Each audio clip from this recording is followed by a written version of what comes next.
don't cross my T's. I don't dot my I's. I won't say pretty please, or speaking little white lies. I've got a rebel soul. I've got a rebel soul. I've got a rebel soul. I've got a rebel soul. Oh, just get down with it, down with it, down with it. Just get down. I ain't no thing that you can chain with a ring. And I ain't no price for admiring eyes. I've got a rebel soul. I've got a rebel soul. I've got a rebel soul. I've got a rebel soul. Just get down with it, down with it, down with it. Just get down. I can be good when I wanna. I just don't wanna. I can be good when I wanna. I just don't wanna. I can be a good girl when I wanna. I just don't wanna. I can be good, I can be good, but no. I got a rebel soul. Hey, I've got a rebel soul. I got a rebel soul. Yeah, I've got a rebel soul. Hey, down with it, my rebel soul. Down with it, my rebel soul. Down with it, my rebel soul. Down with it, down with it, down with it. Just get down with it, down with it, down with it. Just get down with it, down with it, down with it, down with it, down. I've got a rebel soul. Hi, you guys. Good evening. How are we?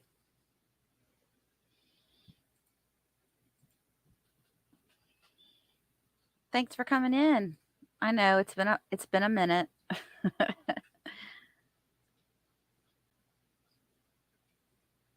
It's good to see everybody. I I know I haven't done a live in a really, really, really long time, and I don't know. I'm not an everyday live stream type person, I guess.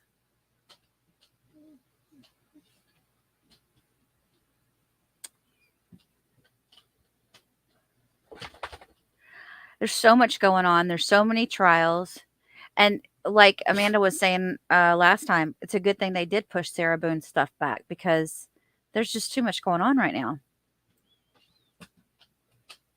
Suitcase Sarah, in case you guys missed my video, has been pushed back to what, July?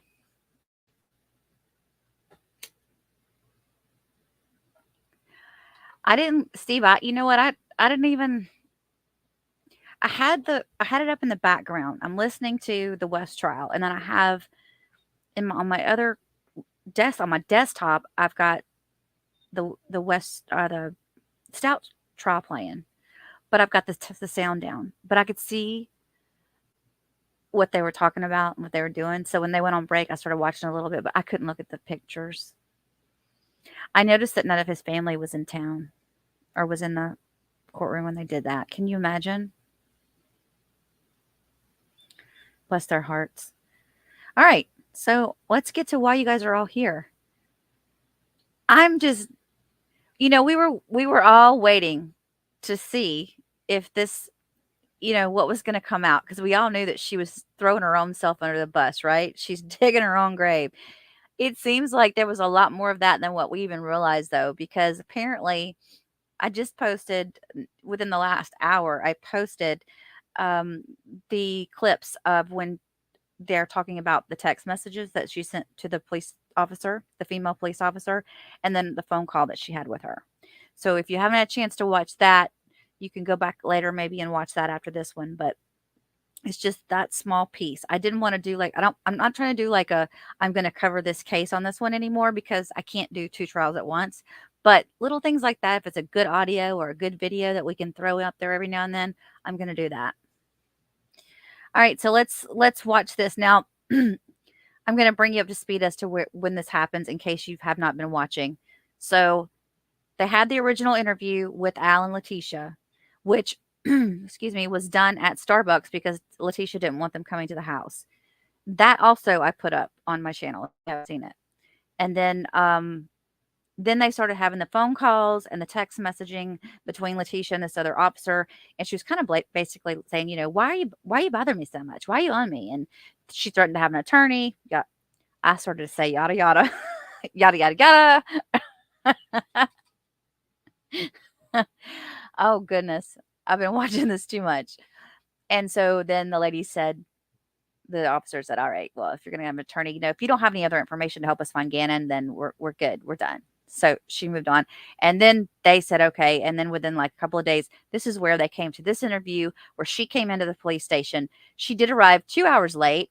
And as we previously discussed, she showed up to the interview with a very wet car. And they later found cam footage that her Tiguan was at like one of those car wash things. So yeah, here we go. I think I told you guys it was like maybe 10:35 or whatever the time was. Trying to get the sound down. I should have like made this mistake. So I drive to so Larson Ranch. At the end of Larson Ranch is a bunch of new builds, like construction, things like that. I drive to the new builds. I was going to be like, hey, look, here knows how to, fix it. Because if I get online and start calling people, then they'll be like, make an appointment. I figure I might find somebody that, will do like a little side job and come and help us fix when I say carpet, I'm talking about fix the living room, the spot that I had cut out or whatever. So I did. I put up on the back part, there were some new houses being built, and there were some like Hispanic, and I'm not saying that to be like discriminatory, they were Hispanic people that were out there. And I was like, hey, do you know where you can get the carpet that is in the Larson Ranch model home? So I told them the model home, which was the same one that we had. I mean, I don't know if it's the model home, but I gave them the name because I looked online for the company for the name. And I said, it's in there. He's like, everybody has that same carpet. Yes. So we got a roll of the carpet. Where'd you get that from? We got it from the guy on the scene. Like I say, the guy on the scene, but the construction area. So we got the carpet from the guy in the construction area. Well, I didn't get it done. He said he was going to bring it to me. So I gave him the address. And this is where I messed up. I gave him, and this is why I couldn't tell you this in front of Albert. I gave him our code to get in. If he was going to go fix it. And I just assumed working in the house, he was going to be okay, whatever. And me and Gannon left. I just said, hey, did you give him the garage door code? Yeah. And what about the other one? Well, if you go in through, so if you're walking in through our house, there's no sensor, so we always keep it on our alarm, and you can walk into the garage and the alarm will never set on fall. Never. Okay. And the reason for that is, like, there's no door. Like, there's nothing that tells that door that it's open. It's open. So you don't have a sensor there. Right. So we just always, and the kids come in every day in the garage and never have to, like, set, reset, anything like that. Okay. So me and Danny go on. I don't remember exactly where we went first. I know we rode a little bit because I was looking for different places to buy the dogs some like different key outfits because sometimes they get them at Ross. The Petco has some really good deals going on right now. So I was like, I'm going to go Petco. Gannon was like, at that point, it was like he wanted to lay down because his stomach was hurting. He wasn't complaining about like any like pain on his arms or anything like that. He just said he wanted to lay down because his stomach was hurting. So we were in Albert's truck. So we lay down.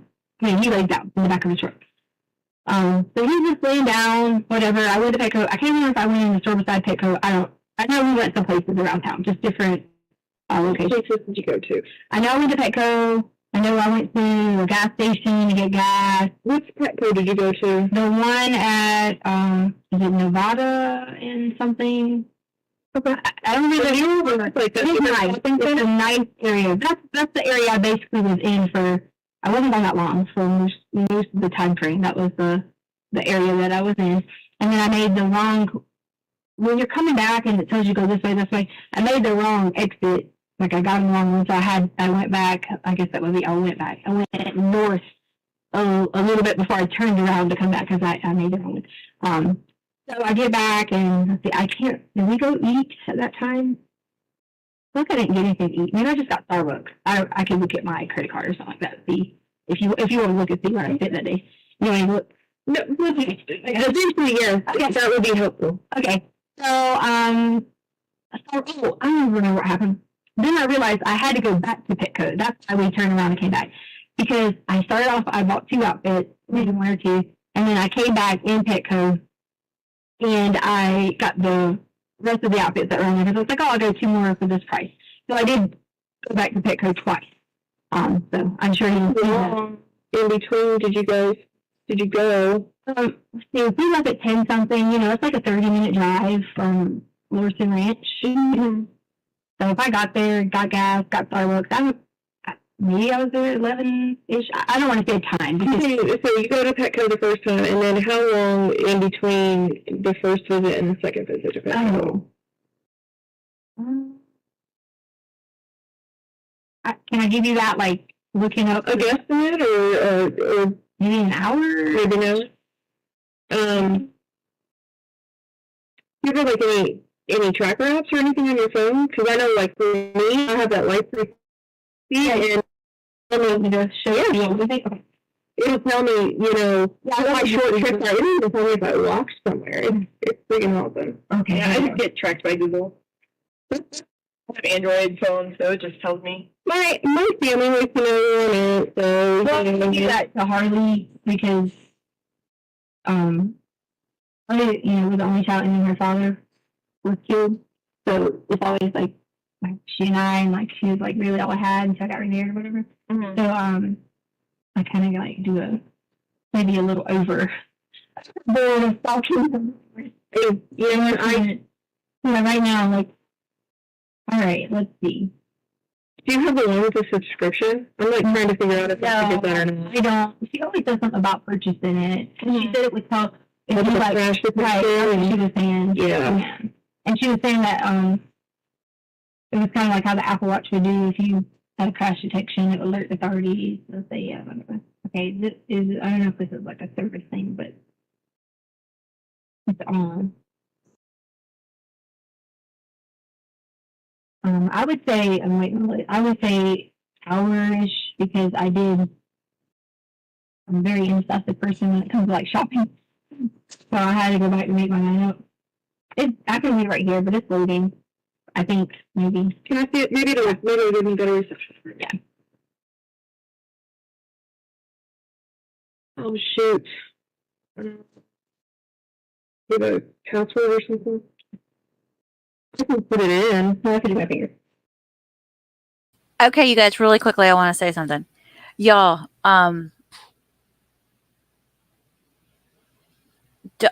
let me know. Start typing in the chat when you think that the officer's kind of going, okay, wait a minute. Because I don't think at this point they were really. I mean, I think they were frustrated with her, but I don't think they knew for sure. Okay. Sometimes this corner, if you hold it up high, it'll, because I know people watch it, I want to have my passcode in, and then know our code for a lot of stuff. All right, here we go. Is it working? No. Oh, my corner is like typically the sweet corner. Hold it up here? Yeah. We can set it down here. Let's see if it keeps going. Okay, so you make the second trip to go back and buy more outfits. Mm-hmm. And then, where do you go from there? Is Gannon still telling you that he wants to like lay down? How's he doing? What's been happening? There you go. Yeah, I told you this is a sweet corner. It says purchase could not be completed. I ain't purchasing anything. The purchase cannot be completed. Huh. What does that mean? I have no idea. I've never had that pop open before. The purchase could not be completed. Please try again later. Well, I mean, we tried. I guess they said it's the accent signal, so. Fleet membership includes 2. How long have you guys had that app? Oh, God. I started driving for a long time. Okay. Yeah, maybe a long time. Yeah. If I want to say, like, I don't, it's never had me do a purchase. You just seem. You didn't even ask me to see anything. Purchase but not completed. That's bizarre. That is bizarre. You didn't hit anything. I didn't hit anything. Okay. So you go back to Petco the second time. Does Gannon, these places that Sorry, I was going to say, it says crash detection disabled. Does that mean I don't have the... yours looks different than mine does. And you don't have a subscription? Mm-mm. Like, it gives me, but it sends me all the alerts, like, it says, like, Carly arrived home. Well, yeah, I mean, I get those too. Yeah. If you have certain places set, like No, work I get or it. home. Yeah, well, I get the work at home, but it'll say completed a 4-mile drive, completed a 15 Oh, okay. You know what I'm saying? Like, I think we might have different versions because I did Android. So anyway, that's neither here nor there. So when you and Gannon are out running around to these places and you know, get your gas and your coffee and like Petco a couple times, and does he go into the stores with you? No, but I parked, and I know you're going to see this, so I'm going to say that I parked on the front, and like, I don't know if you'll probably, if you see the Petco, cameras, I'm in the, can I show you? Sure. I'm in the store a lot of times walking back to the front door doing this. And my point of doing that is because I was making sure that I didn't see him, like, you know, he needed something or like getting out or whatever. And he stays in the car, like, I run to stay in the car all the time with like, just like Landon's in the car and he'll be like, it's okay, stay here, buddy, we'll be right back. He didn't think of it because he had his Switch with him and he was playing the Switch. Did you know what store you were in? Yeah, Petco. So, like, if he needed you or your house. But and I did keep walking to the door several times, and I'm pretty sure I did it on the second visit too, walking back to the door just to make sure. You know, like if he was like, sure, if I need you, whatever, sure. So yeah, you can see that on there. So you need to know like what I did in there, So you're just in there shopping, and then it wasn't even a long shop. Okay. Like it wasn't. And then they come back out, and then where do you go? So I know we were right in that area, like different places, but I don't think I stopped anywhere else specific to get anything. I went in Starbucks, I made a wrong turn, and then 2 times at Petco, and I was looking for Marshalls, but After the second time at Petco, did you go anywhere? I think after that Petco is when we started to head home. Okay, so you go home. And I want to give you like an accurate of that if I pull this up because I feel like right after Petco we went home. I don't want to try and bring it up. Yeah, I don't want you to think that I missed a stop or something. And I will tell you, on the way there, we did stop and get gas somewhere. Okay. I can't remember if it was on the way there or way home. Do you remember what station? But we did stop Michelle, and get gas. 7-Eleven. Here, Come and go. if you gotta go. I hate to do this. Yeah, I need to run out. I'm gonna come back. Okay. It shouldn't take me very long, hopefully. But please continue talking with Detective Houston, and then whenever I get done with that, I'm gonna come back in and we'll get back on again. Okay? Yeah, I'm trying to pull this up to you. Oh. Sure. The USA app is being slow too. Is it my phone? I don't. And you can try that corner again. It might. The floor is a little weird.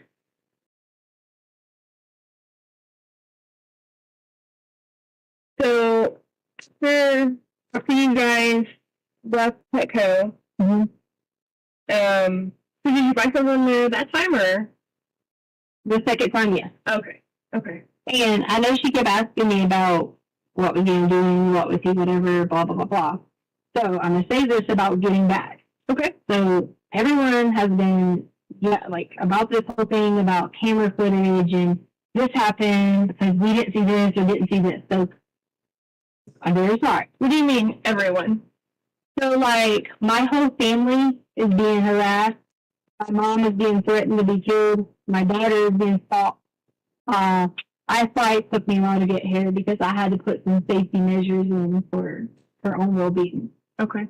And my family from back home is being threatened. People are saying they're sending people after them. Okay. All those things. So, there's always a world of people making situations and saying, let's be a good person, but then threaten someone else. Okay. And so being aware of that's what was going on. So in between all that and all these people were sending me like messages, people were sending them, blah, blah, blah. I didn't respond to any of them. Doing all that, there was something along the lines of someone checked neighbors 2 doors down or something, camera footage, and never saw anyone do this or that. Like, I don't know, like specifics. But my point behind telling you that is, if this is what you guys, and I'm not saying this is what you're basing stuff on, if this is what you're basing stuff on, is like in the day and age, timeline, security, things like that, you will see on somebody's security, Jenny and I run to the car at 10 some that morning, and we're returning at 2 something. Okay. So I remember specifically the truck, I pulled it right in front of the ring. And like a ring? Yes, but we don't have a subscription. Okay. But according to these neighbors who can see all the way to the truck every day, Okay. they should be able to show you during those time frames that we run in, we went out, we went back in, or whatever. Okay. And So then you leave around 10 something, and then you get back around 2 something. I think it was like 2:35, 2:25, 2 something. Okay. So then you had to be back in time to do a couple things, and then I knew Lane would be coming in, I knew Harley would be getting off work, yada, yada, yada. So that was the whole thing. So going on from there, Danny goes inside, I think first, I don't want to misquote myself, but I'm pretty sure he went in first, and I had the bag for Petco and all that stuff in his hand. Now, I don't Which store did you guys use? we always go in through the garage if we like park like on the front part of the yard or things like that. So we go in through the garage. Okay. He goes in through the garage. I go in. I'm getting ready to put up the things, stuff like that. This is where it got. I made a mistake. This is it. Okay. So as we got inside, I heard something, but I didn't think anything about it because I thought, maybe Dana was like doing something, maybe like doing whatever. Mm-hmm. The guy was in there, and I gave him the code. The guy from the... Yeah, it's all my fault. I gave him a code to fix the carpet. And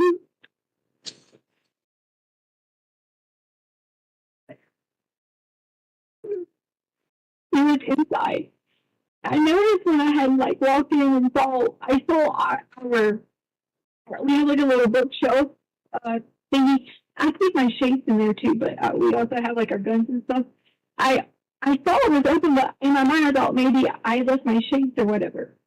Your sunglasses? Yeah. Okay. So I didn't think anything of it when I heard noise, and I just started walking downstairs. But I didn't walk downstairs with like a gun or anything like that. So I started walking downstairs, and then when I walked downstairs, I hear something again.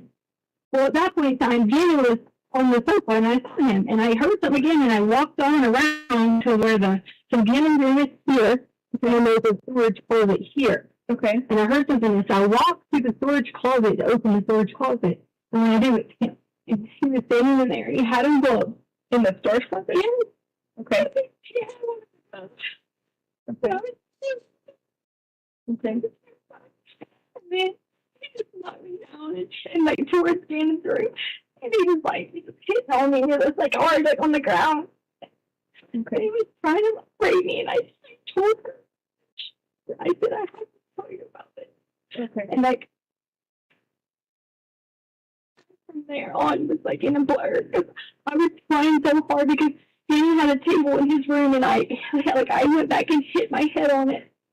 Like with him, Danny run inside the room and like tries to be helpful, do something, whatever. And from there, it was kind of like a blur. Everything else that was going on, because I was just like crying, and I was freaking out, and I swear to God, I don't know what. I really don't know. I don't. Okay. I don't. I'm just like, in the moment thinking, like these memories of like, wow, like the thing was open, he had the gun, and I didn't remember what happened there. And so I kind of like blacked out just a little bit. And so all these things are going into my mind as I'm blacked out. I don't know if like, I know he was like, when Gannon was like trying to get on him, I know he was like moving Gannon and, like, and it was just all like, it's so like a cycle to me. And so I'm like out of it for a little bit, just for a little bit. And then from the time I woke up, I say woke up, but like I kind of like got a little bit, and I immediately like freaked out. I was like, I couldn't find Gannon. Like, the guy was still in the house. Lena was on the way. I didn't know where Gannon was at because I was calling for Gannon. I thought he was hiding. Like I legit thought he was hiding in like maybe the other closet that was on the other side, the other, whatever. I thought he was hiding. Like I was so scared. So I went up the stairs because I hear, I know it's like almost time for Lena, and I hear that the Ring app had like alert for someone at the front door, but it could have been just like Amazon or something driving by because there was nobody at the front door. And then I went right downstairs because in my mind I was like thinking, where's Gannon? And I didn't want to leave and like run outside and scream and go crazy because I did not know where he was at the time. And everybody says to me, like, because I told Albert and him about it, and they're like, why didn't you like run to go get help? And I didn't want to leave to go get help, and I was terrified because I know Albert would kill me because Gannon was still there. Mm-hmm. So then I get downstairs, he has the gun, and he has Gannon, and I'm sitting there like freaking out, like what am I gonna do? Blah, blah, blah. And Lena does make it to the door at this time. Mm-hmm. And then, so I go upstairs because I know that he was like, don't say anything, because I didn't know if someone thought like he was a cop or if someone heard something, or I didn't know anything. So my thought process was, if I say anything, when down here, I need to just be as cool as possible at because we order things at Amazon like all the time, books and things like that. So it was Lena. So the reason I sent Lena away was because I wanted her to be safe too. So I sent Lena on a mission to go get like the mail. Lena never gets the mail. Nothing like that. I sent her on a mission to go get the mail. Okay. And so I just started making up random things for Lena to go do. And I looked at Lena and I said, she was saying that, I was like, just stay gone for a little while. Because I didn't want her coming back and then that, like her in a situation as we were too. So like in my mind, I think if I say anything, if I do anything, I just didn't know what to do. I was in complete panic. So I go back downstairs again and I'm like pleading and like talking and like all these things going on. Like just back and forth with him, and why are you doing this? Why did you hurt us? Why are you doing these things? Mm-hmm. And then it just started being like a hustle and puzzle, like back and forth. I don't even remember how it kept going for, like maybe I say 5 or 10 minutes. I don't know if it was that long. And then he was like on top of me again. And then I kind of lied out again because he hit my head again. Oh, really? And then I was on the table that was inside, like in between the red blue table in there. Okay. Like forcing again, and he was trying to do it again. And I was just like losing my mind, like completely, like Albert's sister was raped. Mm-hmm. And so in my mind I kept thinking Albert's gonna be like I'm nothing, and I shouldn't have been thinking about that. I should have been, but I was. And that was all I could keep thinking about, was like Albert was been set up there, Ganon's over here, Lena's coming, all these emotions are running through there. And he was like, he asked me to give him a suitcase, and I gave him a brown suitcase, and then he hit me on the head again, and I was like, right here. He just kept like hitting me right there like that. Okay. And so then he did that, and then I whacked out again. I was having a panic attack. And then I don't know what happened from there. I really don't. I don't know. I just know that I did lie. I did. When they couldn't, I did say, get a left, whatever, that. Mm-hmm. But he never did. He never left to go play. I just didn't know what to do in a panic in the moment. And I didn't want Albert to be like trying to hurt us. We kind of get in a lot of fights. Oh, yeah. And I just want that's the only reason that that I made up the lie is because I knew that I didn't want to face the consequences of, trying to explain to him all that was going on. Because he was saying to me, you're trying to make this about you. This is not about you. And I knew all those things because I lived in it. So I panicked and I just told a story and I was going to try to think of plan. I'm sorry that it might have delayed, looking for Gannon, but I do not know where Gannon was. I do not know. I do not know his whereabouts from that point on. But it was still in the same time frame that I gave you guys. So that wasn't, Okay, for the purpose of copyright strike, even though I don't know if I can get a copyright strike on a webinar like this, but I just think that at this point, even when she's talking about, I don't know where he's at and can't, Gannon, it's still about, I don't want you to think that I'm a horrible person because I'm not helping look for him. Please. no contradictory to that same time frame because it still was about 4 o'clock. Okay, so go over the time frame with me. What was the time frame? It had to be around 4. Okay. Because Harley gets off at 4:30. Okay. And so Harley had just gotten home, or was on her way home or something, and my phone was alerting. I knew Harley was on her way home, and I was going to tell Harley when she got there. I was going to be like, look, this is what happened. We need to get help. We need to call 911. And all I kept thinking about was, it's going to be my fault. And I gave him the code. He bought the carpet. Speaking, Put it in. oh shit! I just hit the back button. Speaking of Harley, I did see that she was on the prosecution's list, witness list. So, do you guys think she's going to flip on her mom?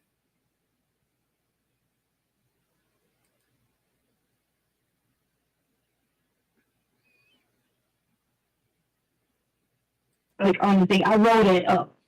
It wasn't all the way wrote out, but it was somewhat wrote out for the promotion. And I wrote it back up and put it inside. Okay. Yeah. Okay. Are you doing okay? Yeah. Okay.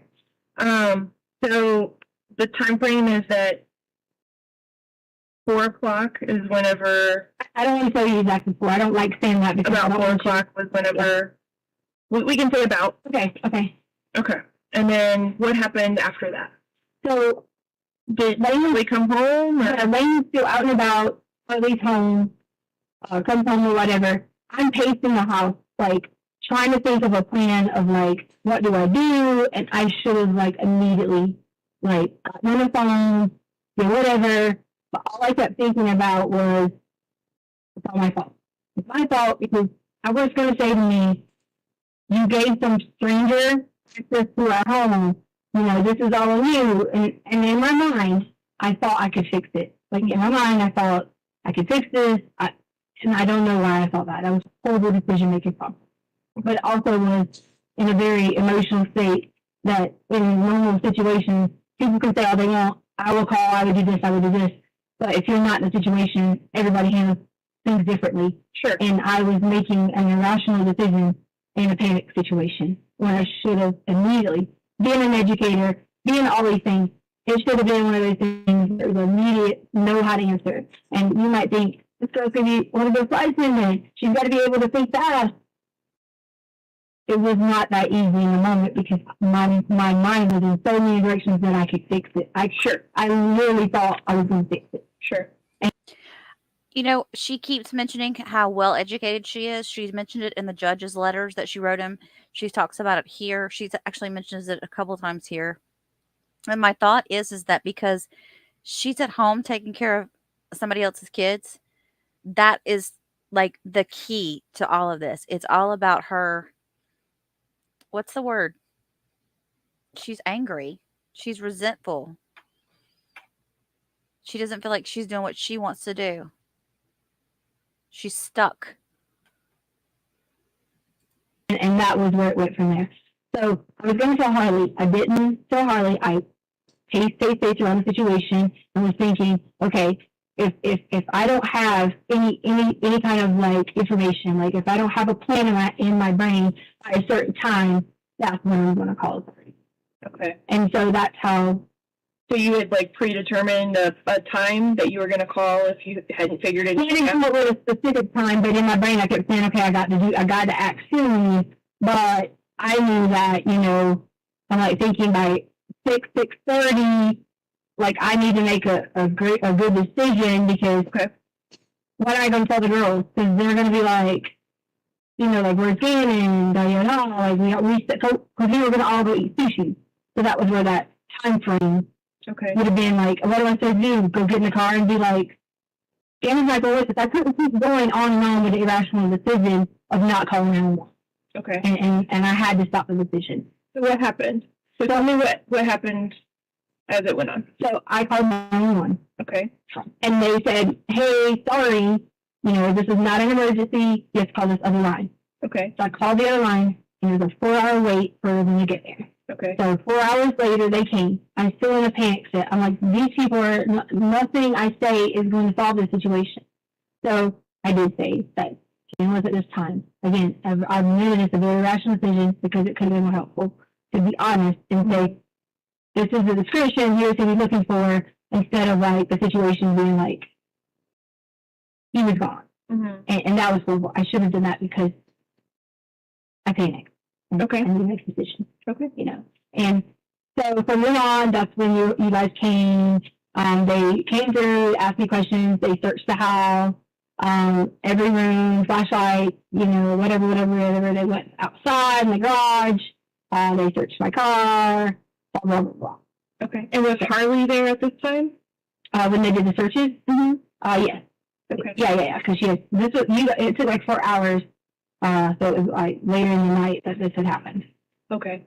So when you say they searched your car, which car did they search? Like my car, like the black car. The black car? Yeah. Okay. Yeah. Okay. Yeah, so there was a deputy, there was like 6 or 7. And then one of those deputies that responded to the scene, he came around with a flashlight and he searched like everything up and down every room, would ask me questions like, would this wallet be here? Would this be here? Would this be here? Would this be here? Sure, trying to figure out what's normal, what's not normal. And I put everything back in order.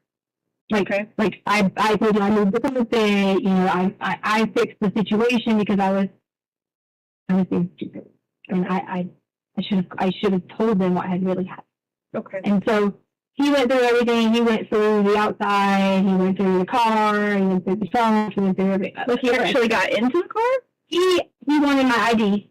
Okay. And then he asked me. He said, "Do you mind if I look around?"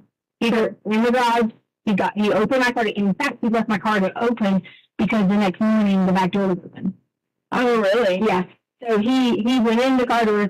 I'm sure you guys have a record of who was in there. But he opened the car, opened up the trunk. He looked through the bags in that rental truck. He looked through everything in the garage, up the bags, whatever were here, came back in. He did the same thing, and in different parts. So he's trying to be really thorough. Yeah, trying to be really, really thorough. He was going through every part of the house. Okay. And he asked me if didn't take missing, and it wasn't true. There was nothing missing because I did take the gun that he had. I did put the gun back. Okay. So Okay. So, was there anything else that happened on Monday? Did you talk to Harley about it, or about what I told you? Mm-hmm. No, I told them just the first situation. Like what you told our dispatcher? Right. That and that was that Gannon went to go play at a friend's house. Right. And do you remember the friend's house name? Or? I never gave anyone a name or anything at all. Okay.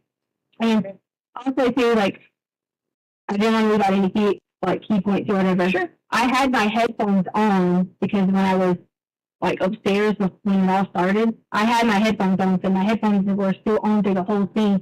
So that's why if you ask me where, did you hear any noises? Did you hear anyone leaving? Did you hear alarms go back off? I had my headphones still on. They were still on my head. When you came inside the house? Yes. Okay. Yeah, I had my headphones still on when I came inside the house. Not coming in the house with them, but in the house. When I went downstairs, I still had my headphones on. Okay. Yeah, I go like this. Okay, so what we understood, so when you came into the house, you didn't have them on, but then you had them on when you went downstairs? Yeah, because I came in doing a normal I was getting ready to listen to music, I was going to work out.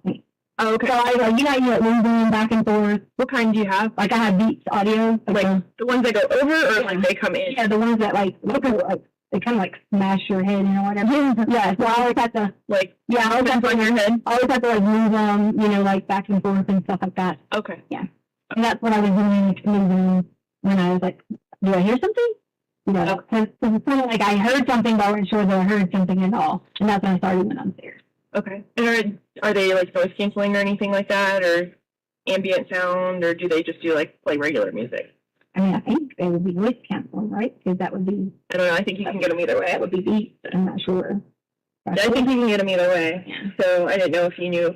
Yeah, I don't know. We have two different pairs, and the one, like, we have two different, and I know one of them is like the push, you know, like pushing kind or whatever. And the other one doesn't push in as much, and I have the ones that like.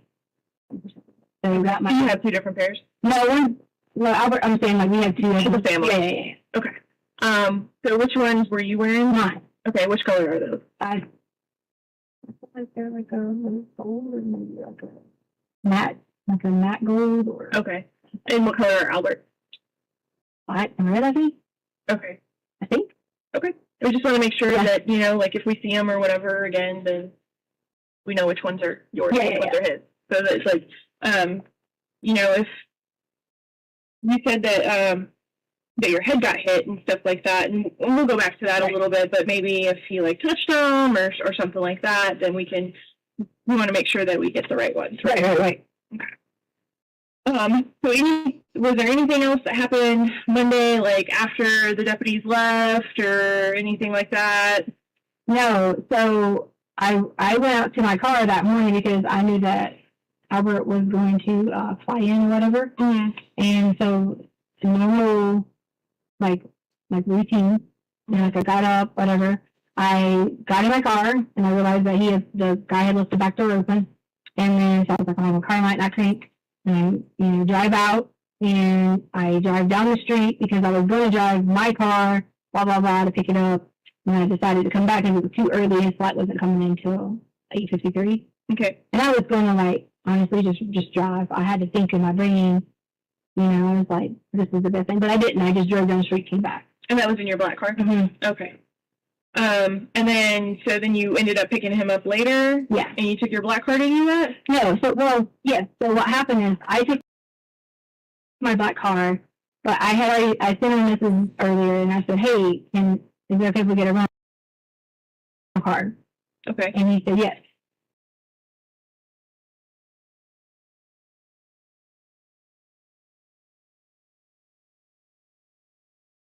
I have a leased vehicle, so you can only put like 1,000 miles on it. And I'm like pretty anal about, you know, like I don't want to go over and that type of thing.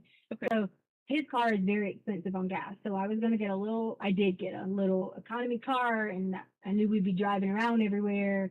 Everybody was like searching. And in my mind, I was like freaking out because I'm going to be blamed because they found our codes in our home. And so I was like, I know we're going to drive everywhere all day. So I was like, I'm going to get a rental car. Okay. So I did. And so I got my rental car, and I left my black car at the airport. You left it at the airport. Right. Because I had to have a way to, like, that wall. Yeah. Albert asked me where my car was at, and I told him it was at French. The reason I told him that is because Albert and I get in a lot of fusses about this whole working and changing career thing that you guys, I told you about in the beginning. And that was like a personal situation that I didn't want to fuss with him about, you know, like the working and changing, you're going to give up your career for this, and this. So I just said, he knew I had just worked at French. So he knew that. So I said, it was at French, one of my friends brought me. That's what I told him. Okay.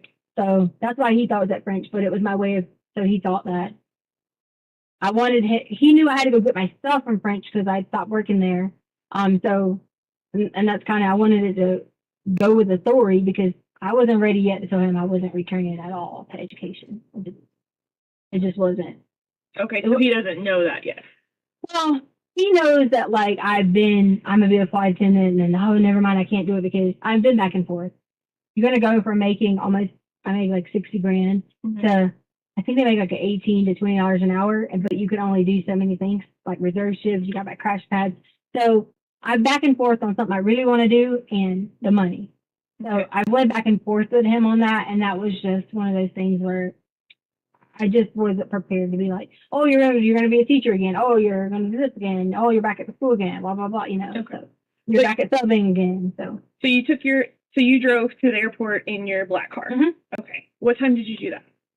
his flight landed at 8:50 something. So I got there in time to park my car, and then I walked up to the thing, and he was coming down the escalator, Mm-hmm. and then I go over to budget, and I get the rental car. He's sitting on the little corner over here, waiting on his bags.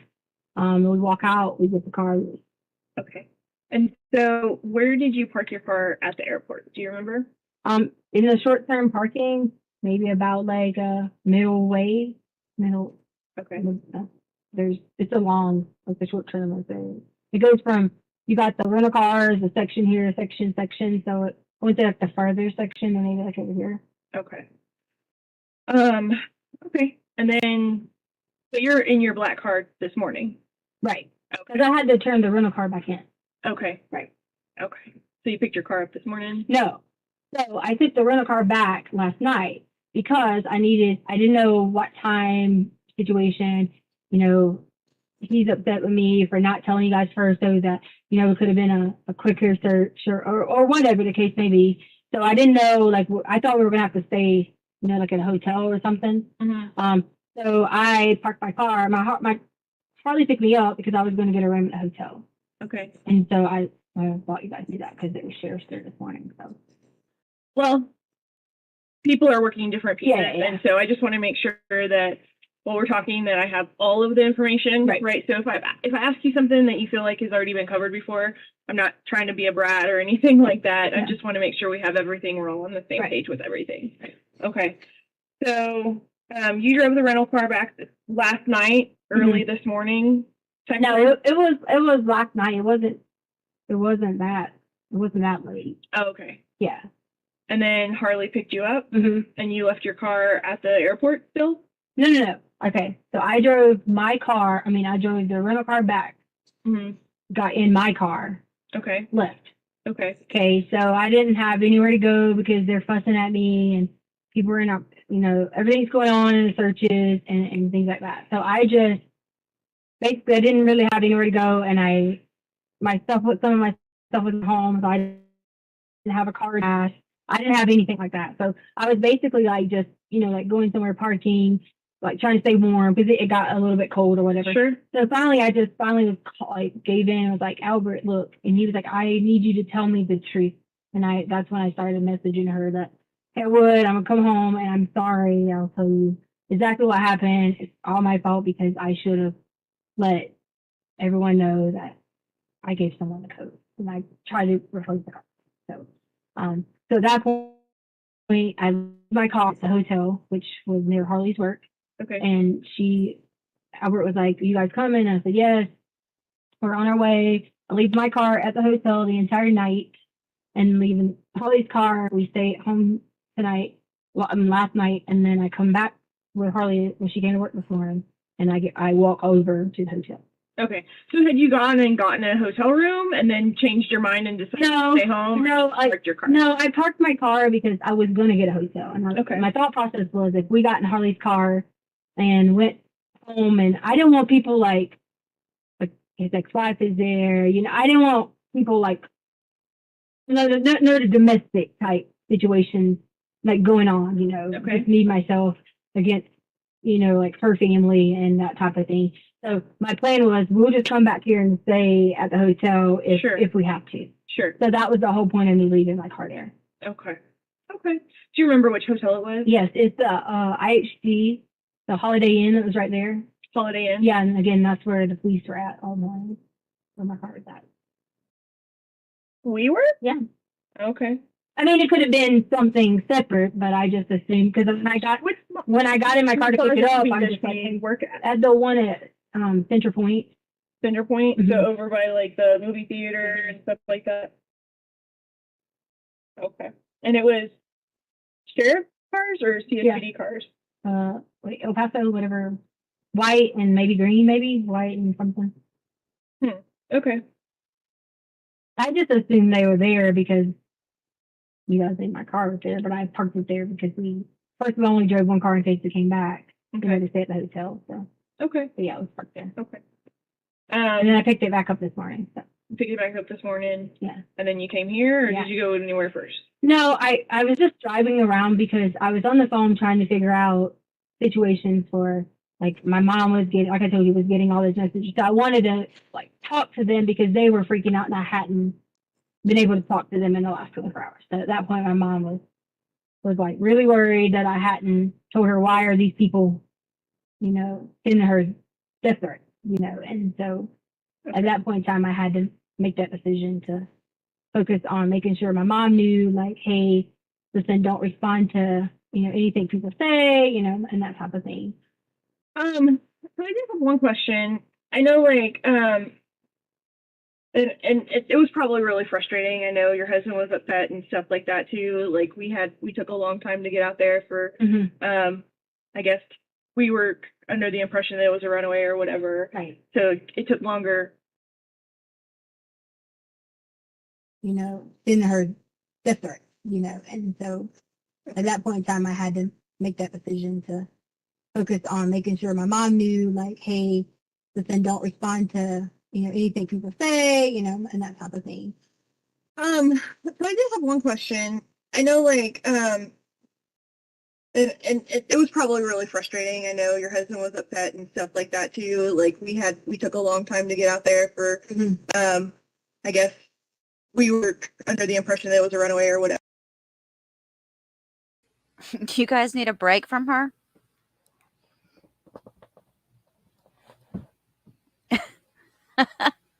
Amanda says you want to take a break from her. Maybe we can watch his brother's testimony.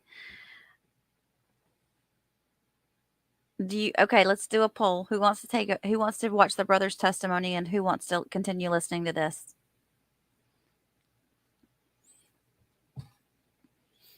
We've got this is not even a quarter of the, well, it's a quarter of the way through, about that much.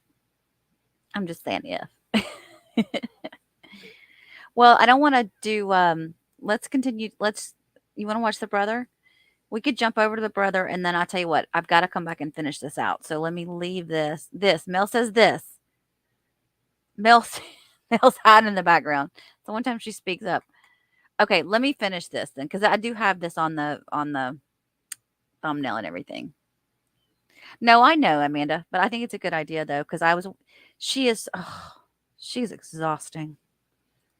Right. So it took longer to get out there to you guys. But in the meantime, like when we did get out there, there was like all these people out in the neighborhood and like stuff going on in Facebook and stuff like that. How did that happen? Like, Albert had someone else start talking on Facebook. Okay. One of the kids' moms. Okay. So she like initiated something on Facebook, and then of course all the people comment on it. Okay. Because the community page is a quite active page for. Okay. I didn't know if like you had posted something or if Albert. Not originally. He had the little Cambria. Okay. To post an original post initially, and then. Okay. Is that like a friend of your guys's or? That's one of the kids, Braden's mom. Okay. Okay. Okay. All right. So I want to go back a little bit. Okay. Just to kind of. I think I could like use the restroom really fast. Absolutely. Okay. Sure. I didn't get maybe all this. We don't have to like be like. Is it? No, we're coming back. We're okay. I was gonna say, was it like a long-term process or something like that? No, you can just leave everything wherever it is, and we don't have to like clean up anything or anything like that. And I'll just show you where the restroom is. Do you want to leave that here or move what? Your hot pocket. Oh, you don't want to take it to the bathroom, right? Oh, yeah.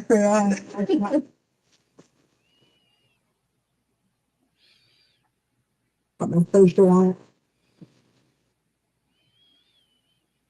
She's so busy talking that she forgot to eat her hot pocket. There you go. Thank you. Anything else? You need another coat? Okay, thank you. Mel, I'm Water lurking. or anything? I'm a lurker too, Mel.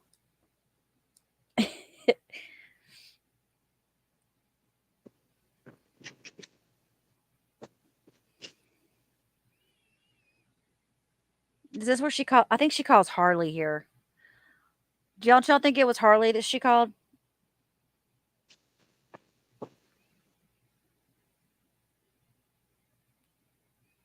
Yeah, I know, Steve. It's like you know that everything she's saying is a bunch of crap.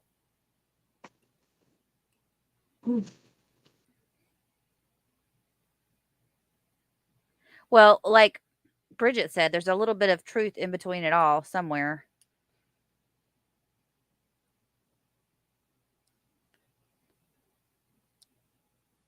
But yeah, that candle thing bothers me.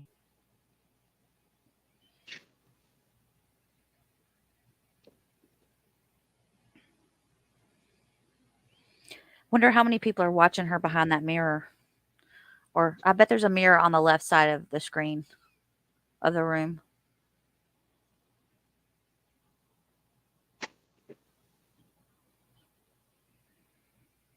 So like, grab the popcorn. Letecia's in the interview room. Hey. Yeah. No, I'm sorry. Yeah.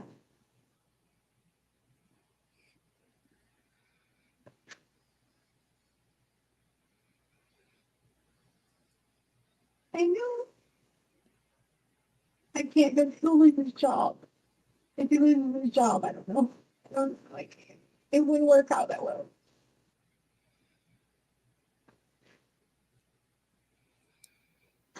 Yeah.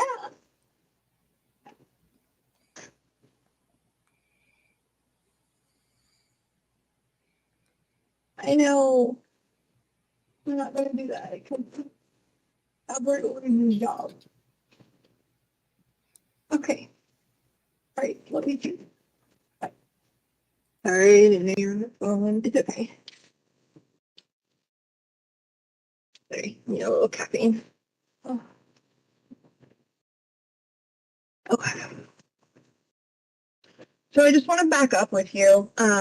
We kind of have like a good overview of everything, but so we can start really narrowing down to try and find gain and everything else like that. I just want to try and get some more specific stuff on everything. Yeah.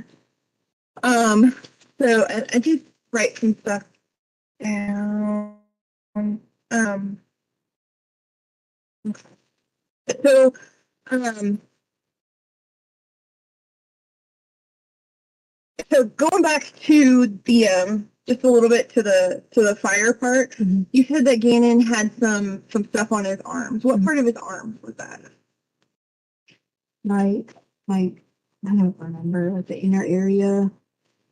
You just point to like wherever, like in this, like in the inner area, like this. Okay, so like right here. Yeah, but like the burns were like not like you're thinking like round burns. It was more of like not like burns that are like this.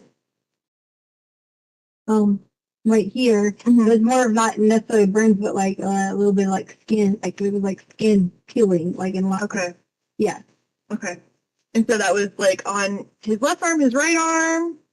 It was on both arms because remember when I came in, I took the covers and like basically like got on top of both of like on him and the fire. Oh. Not like him pushing him on the fire, but like you know, like I was just trying to get the fire out. Okay. And he was like hanging off the side of off the side of the sofa. And he was still asleep? No, he was like saying my name. Like he was alert, like what's going on because he had just like woken up. Okay. Yeah. So he was not having a full conversation with me, but as in just like calling my name, and he's like, "I'm so sorry." He kept saying he's sorry. He didn't mean to do it. Daddy's been got me for a year. So it was him thinking, "Oh my gosh, shoot!" Like kind of like waking up being like, "Oh shit, I just made a mistake." Like we would say in the mind of a kid. Okay. Yeah. Okay. Thank you for clarifying that for me. Okay. So the next day, you go to like you're trying to figure out how to get this carpet fixed, and you said that you had already you cut the carpet.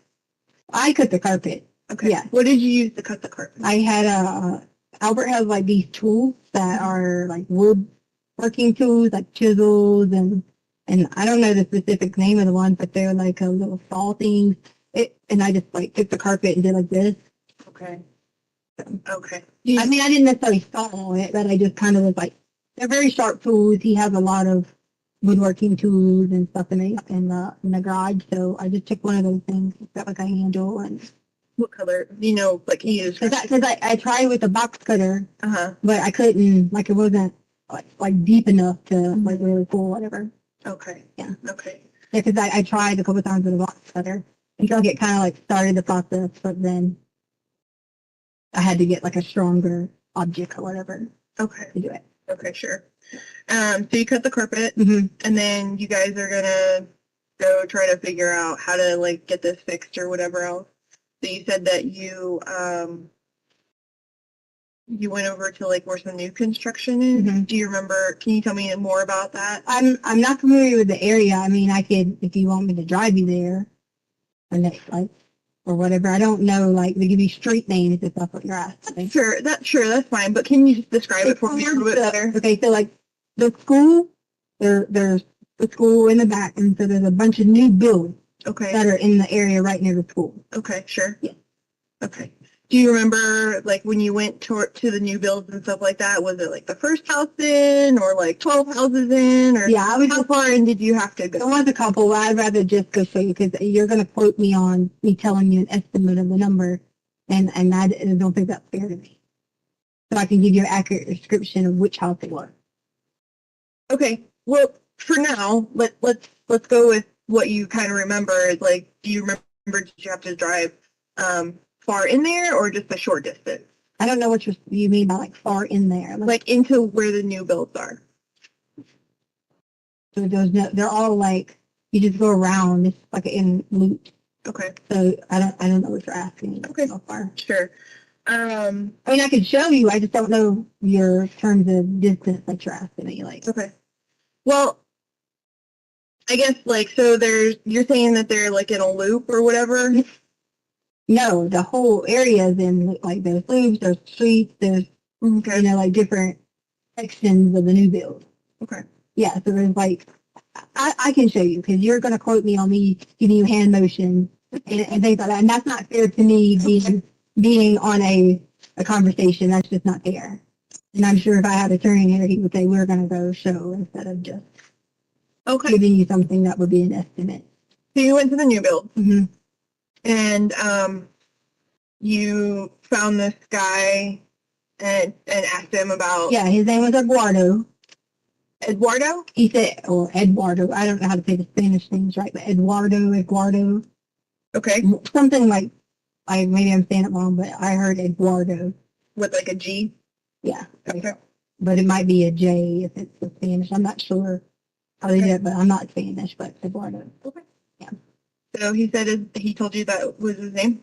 Yeah, he said Eduardo. Okay. Yeah. And so maybe about like 5'8", really skinny. He had on a tool belt. Had on like a sweater vest, like a sweater vest, like a cold weather vest.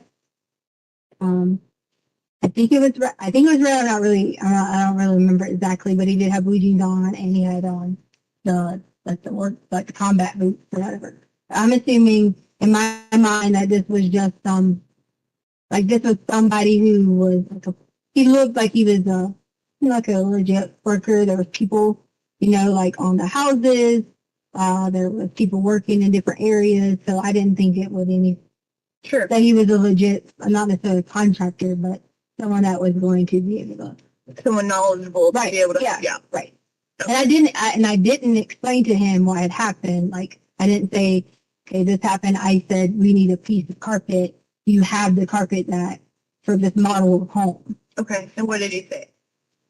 He said yes. And I was like, do you have the carpet? And I gave him like a hand reference of like the size that I would need. And he said, yes, we have a roll for that. They have the I don't know if he said they had all of them have the same, and there's model homes or the same color. He was saying something along, I don't really know the definition of that, but some certain homes have the same exact thing and everything.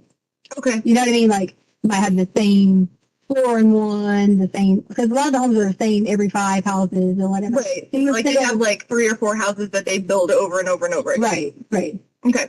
And they put the same finishings in them. Mhm. Okay. That was my assumption that I had taken from that. Okay. And so he said that they had it, and then what happened next as far as like him having it? So Do you need to get that? no. It was I just always check to make sure it's not my daughter. Okay. Yeah, because you have to worry, Mom. So he said he was going to bring the carpet and fix it, and I gave him the code to get into the garage. Okay. And you had mentioned that you thought maybe you would find somebody that would want to do like a side job or whatever else. Like, how much did he say he was going to charge you for doing this and for the carpet and stuff like Right. that? So we never had made that just like this that conversation. I just said, hey, and I'll give you a small donation. So what I did was I said, okay, I think my ex-husband, Holly's dad, he used to like work in like sheetrock and stuff like that. Mhm. So in my mind, I'm thinking, little jobs like this, back home would have been like $10 an hour. Here, it's probably a little more, like 15, $20 an hour, whatever. And I said, I'll give you a small donation. You didn't ask me earlier about the part, so sorry if we left that out. And I said, I'll give you a small donation. And then in my mind, a donation was going to be $50. So that's exactly, I had cash. And that's exactly what I had was the $50 like on the counter. And I explained that to him, that it would be on the counter. Thank you for, doing it. Make sure the garage is closed. And like I said, you didn't ask me all that, but I did go through a conversation. I just didn't be like, hey, bring the carpet. Here's the Sure, carpet. and that's why I don't want you to think that because that is not what happened. I went through the process of make sure you close the garage back. We have a security system. I told him we had cameras. I talked it up through the conversation. Okay. To let him know that this is the steps and the processes and stuff like that were followed. Okay. So let's talk about that conversation a little bit, just because we didn't, and that's why we should go back and get more information and everything else like that. So he says he has the carpet, and then did you ask him like, okay, can I just have the carpet, or did you ask him like, can you fix it for me, or did he volunteer to fix it for you? What do you mean just have it? Like, did you ask him if he would just give you the carpet, or like? I was going to be like a package deal. I was assuming. It's just like, I wasn't asking for like the carpet for the size room. I gave him like the size. So in my mind is he's bringing a scrap, like rolls or scraps or whatever. That's already some extra from the job. Okay. So you didn't ask him to just like bring you carpet so you could fix it. You asked him to come and fix it for you. Yeah. Okay. Yeah. I had it in my mind to fix it. But then I was like, you have to measure, and then like, because I changed tools, like one side was going to be like this length, so if you cut it different on that side, and it just was a little out of my thought process so that I could. Okay, yeah. Have you, like, if you've never done carpet before, I would imagine that like trying to patch something would be kind of hard, especially if you had to use different stuff to cut it. Okay. Okay. So he agrees to come to your house to fix it. So you give him the address. Yes. I went through the whole spiel of here's where it's at, like here's money, how much we did back home. I mean, it was probably like a good 2-3 minute conversation of the specifics that needed to be done. And I did that out of panic because I needed to get it fixed. I didn't want to put it on Craigslist because people say call me or this and they upcharge and we need to replace the whole section and things like that. And did he tell you like what he would charge you, or did you just say this is how much I'm willing to pay? No, I just immediately said that I was going to give a donation, like in the terms of I didn't really have a lot to give you, but can you like hook me up? But I kind of was like, can you like hook me up like that? Being more of like a please do this for me. I really need it. I don't have a lot of money. Like a favor. Yeah, I mean, because if he's on the job working and he makes so much an hour and can make an extra $50 that day, that was 150 might turn into 200. Gotcha. So in my mind of thinking of doing that was back to the times that Charlie's dad would do the same thing. He would be like, don't go pay a subcontractor. Just go get someone who wants to work after hours, or whatever. that was my thought process. That'd be cheaper, faster. Someone will come do it right away, and then we're done with the situation. Okay. So, what did you tell him as far as like how to get into the house and stuff like that? What do you mean how to get? I just gave him the garage code, Okay. and I explained where the carpet needed to be replaced. So, I mean, Okay. there's no like when you enter the home, there's no like specifics. You just upstairs, downstairs. That's it. Okay. So you told him it was downstairs and kind of the area that it was in, or You walk downstairs, you would have thought it. okay. Like it wouldn't have been like you needed to go search for it. I mean, that's Okay. common sense. Okay. Yeah. Like I'm not saying you so- common sense. I'm saying to the person that's common sense, like, oh, that's carpet, you know. Because see, I had took the rug right here when I showed the police when they came. I had took the rug and put like a piece of carpet that was on it. But the problem with the piece of carpet that was on it was that was a piece of carpet that was from the outside. Oh, Like, okay. you know what I'm saying? So we walk on it. And, It was like an extra piece. right. And I mean, sure, they could have, used the same carpet, but I needed a carpet to fit a specific size. So if someone had extra carpet, then why not go ahead and fix the whole thing, Sure. And we could have a little extra roll for, hopefully if there's ever an emergency or anything like that. Okay. But yeah. Okay. Because I thought that there would have been some somewhere. Like, In your house? right.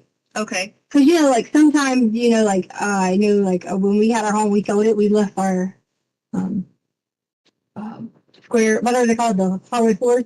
And we left maybe 10 little sheets and Mm. things like that. So I thought, but in my mind, I'm like, okay, no, I'm just going to go. I hadn't seen anything, so I had to, Go find it. Yeah. Okay. And you act when you're trying to be impulsive and hurry up and get it done, quick decision, when I probably could have just been like, hey, let's look at something that we have maybe in the back corner. We could have cut a piece out or something like that. But I didn't want to go mess up another lady's house. An old lady. Another lady's house. But Oh. it's her house.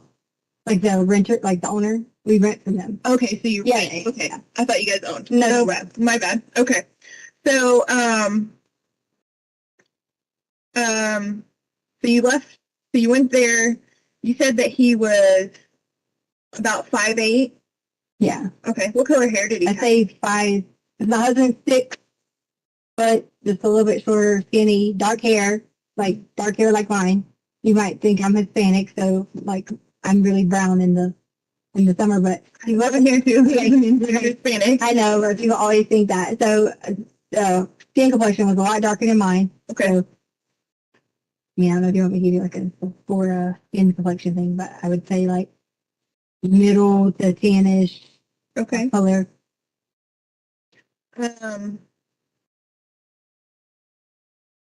And was his hair, did it have texture to it? Was it straight? Was it curly? Well, he had a thing on his head, so it was like a little, I don't know, like a hat piece or something.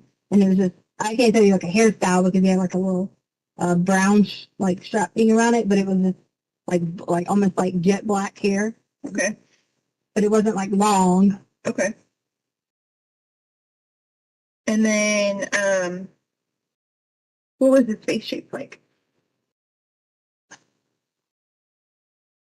Maybe a little chubbier than mine, Okay. more rounded.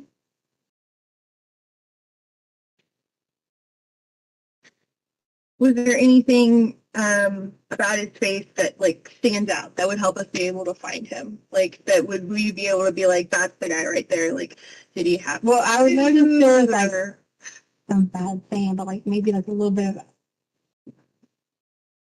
is it craters or the little holes. I don't say holes. No, you know how you can see some people and it's got a little holy skin from the acne. acne? Yeah, scars. Yeah, that's really good stuff. Yeah, Don't so, put that out, tell us. acne, scars were kind of present just a little bit there. Okay. And not bad though, not super bad, but it could have been even more wrinkles or whatever. But it's just a little section of right here, but you can tell it was just from age or whatever. Okay. Or maybe even from dryness. I don't know. I wasn't giving him a skin consultation, but I do remember there was little spots here. Okay. Did he have any facial hair? Yes. He had a mustache that went right here, like around in this area, and that was completely it. Okay. It went like this here, like the. Okay. Yeah, I'm trying to give you this because I don't know how to say the wording. Okay. Just a mustache. Yeah. Okay.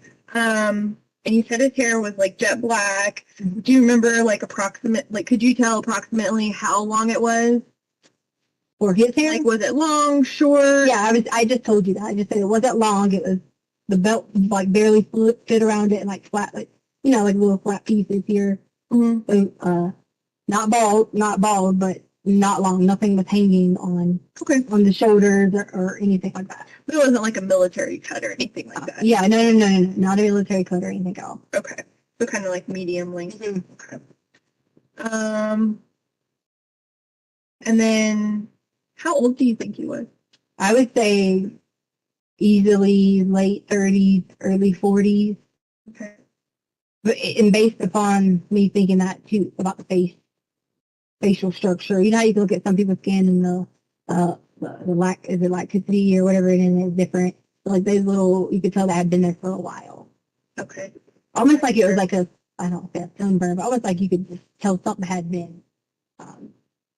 That's a very unique feature I just wanted you to have because that wasn't something that, like, hey, did the person have lipstick? This was, on their face that would be permanent. Sure. Do you remember seeing any tattoos or any other like No, large I didn't remember seeing. I just remember the vest. I didn't see any tattoos. He had a shirt under the vest. I don't know, shirt or jacket. Okay. I mean, like, I say under the vest, but like, you know how you have the vest over and people wear the shirt? Yeah. That's like a Colorado thing, but kind of.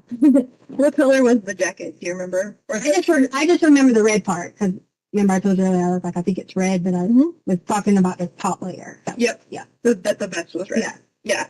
And I didn't know if you remembered what color the shirt was that was underneath. No, I don't. Okay. I don't. And then you said he had boots on. Yeah, he had on like the Rocky boots or like the construction boots that everybody wears. Do you remember what color they were? Yeah, they were that light tan like a sand. Okay. And he had, remember I told you he had the belt thing. I don't know, everybody had the belt, but I just, You said it was a tool belt? yeah, it was like a strap thing that had his pocket. I mean, Okay. and remember I told you that at the scene. I don't remember like a specific color. It was just, oh yeah, you see somebody, you're like, oh, person in black shirt, or whatever. I didn't. Okay. I do, but the face did stick out, and I wish I was good at drawing because I'd want you to notice that. And it was like more rounded, kind of like craters type thing. Sure. And then, and you went through the fact that, so you guys left there and you went to Petco? Well, we already talked about, I don't know if I got gas beforehand or not, but I told you guys I would be more than willing to give you the information from an exact travel for the route, but we immediately left the Worsted Ranch area. That's what you're at. Okay. Yeah.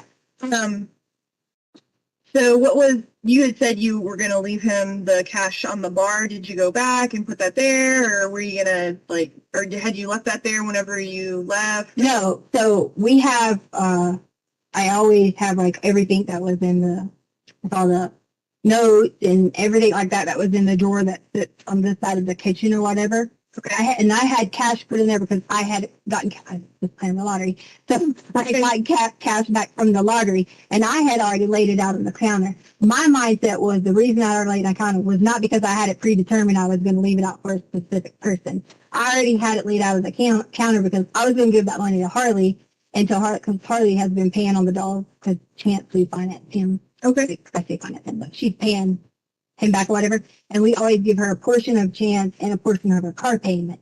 So I was going to give that back to her anyway. Okay. And so in that moment, I don't even remember when I came in that I checked to see that the whole I left her $100, but okay. I didn't check in the moment if that $100. Because when I walked in, I didn't say, hey, there was only 20 there. And my mind wasn't thinking about, it was gone. So I thought, okay. But in my conversation with him, here's how much you want to do, donation, blah, blah, blah. So when I come in, I didn't think to go look to see if he left the remainder of the $100. Like that just wasn't in my mindset because you might. But it was already there on the counter whenever you had left. Right, and that was just because when Holly got in, I was going to tell her that was usually like I Zilly her money or like whatever we pay. You what? Zilly. Oh, I haven't heard of that one. Yeah, everyone else does Zilly, like so it's kind of like Apple Pay or whatever. Okay. So usually like I Zilly her money or things like that. But Albert does this. I haven't had my USAA credit card in such a while, so I didn't have a way to to go get it or whatever. So I had lottery ticket money. Okay. So I was like, I would use the lottery ticket money that I'd been stashed in to go buy new lottery tickets. Okay. And do you remember, was that like when you put it out there, was it like 20? Yeah, so it's always tens, and the reason it's always tens is because I tell myself I'm not playing anything like above the 10 amount. Okay. And I go to the Safeway all the time and put it in that machine. Okay. If you put more than $10 in that machine, they're going to keep it. You have to. Oh, okay. You have to ask, like, I put a 20 in there. You got to spend 20 in lottery tickets. Okay. So you had $10 or $100 in $10 bills on the counter when you left. Yes. Okay. So you weren't worried. You didn't have to go back to like put that back out for him before you went out. Yeah, no, and I didn't intentionally like leave it and say, whatever. In my mind when I left, because I didn't know like, hey, what time. I didn't have a specific time. I knew I needed to be back before Lena, but usually Holly gets off at 3:15. So I was assuming she might beat me back home. Okay. But she works. Remember I told you like they were having people having to take shifts and all that. So she ended up working until later in the day. Sure. Okay. All right. So, and then you come home. Let's talk about what happens when you come home. Okay. And I know that, that it can be difficult to talk about. And I didn't want to talk about that part without, I'm one of those people that tries to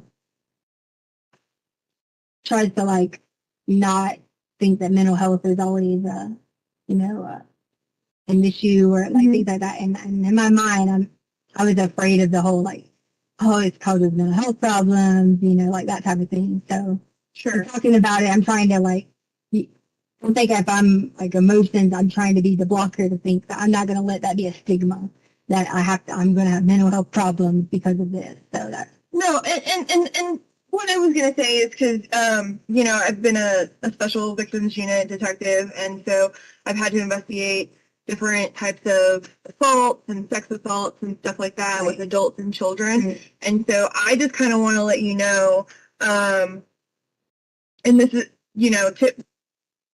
I would let anybody that I was going to have this conversation know that that's what I've experienced with and that it can be a hard thing to talk about and that I understand that. And that it can be kind of a sensitive subject and like people don't always want to say specifics, but for us, like to be able to document everything and to be able to really pursue it, we have to get into the specifics. And I just want to apologize up front for that because I know it can be uncomfortable. Does that make sense?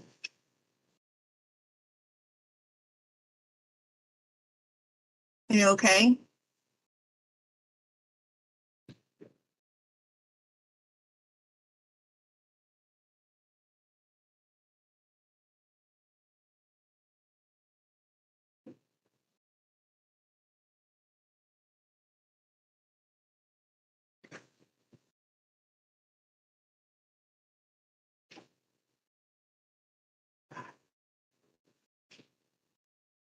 Do I have to talk about that? I don't want to I don't want to be dreaming anymore. I'm sorry, you don't want what? Like dreaming. I want to dream anymore. I gotta keep saying it.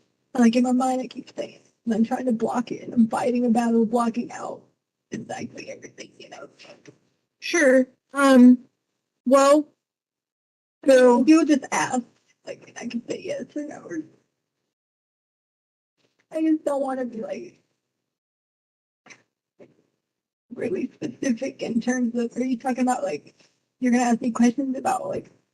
So what I'd like you to do is start by telling me what you remember hearing whenever you came in that day. And then and as you walk me through it, I'll have to ask you some questions, okay? Yeah. Okay. So you and correct me if I get anything wrong, okay? You had said earlier that whenever you came in, that you thought maybe that Gannon had come into the house first. I'm almost positive he went into the house first because I had to get the bags that we had purchased, Okay, like the Petco bag. sure. And you guys came in through the garage, correct? I want to say the garage. I'm like 80% that it was the garage because we parked on the front with Albert's truck. Okay. So you come in through the garage.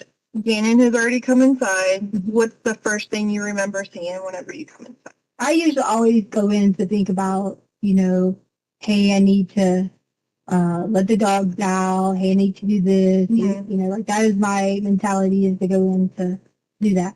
And the alarm could tell if no, it won't, because I had put those things on there. See, that's where the hard part is, because I can't give you the exact time, because yeah, but it might.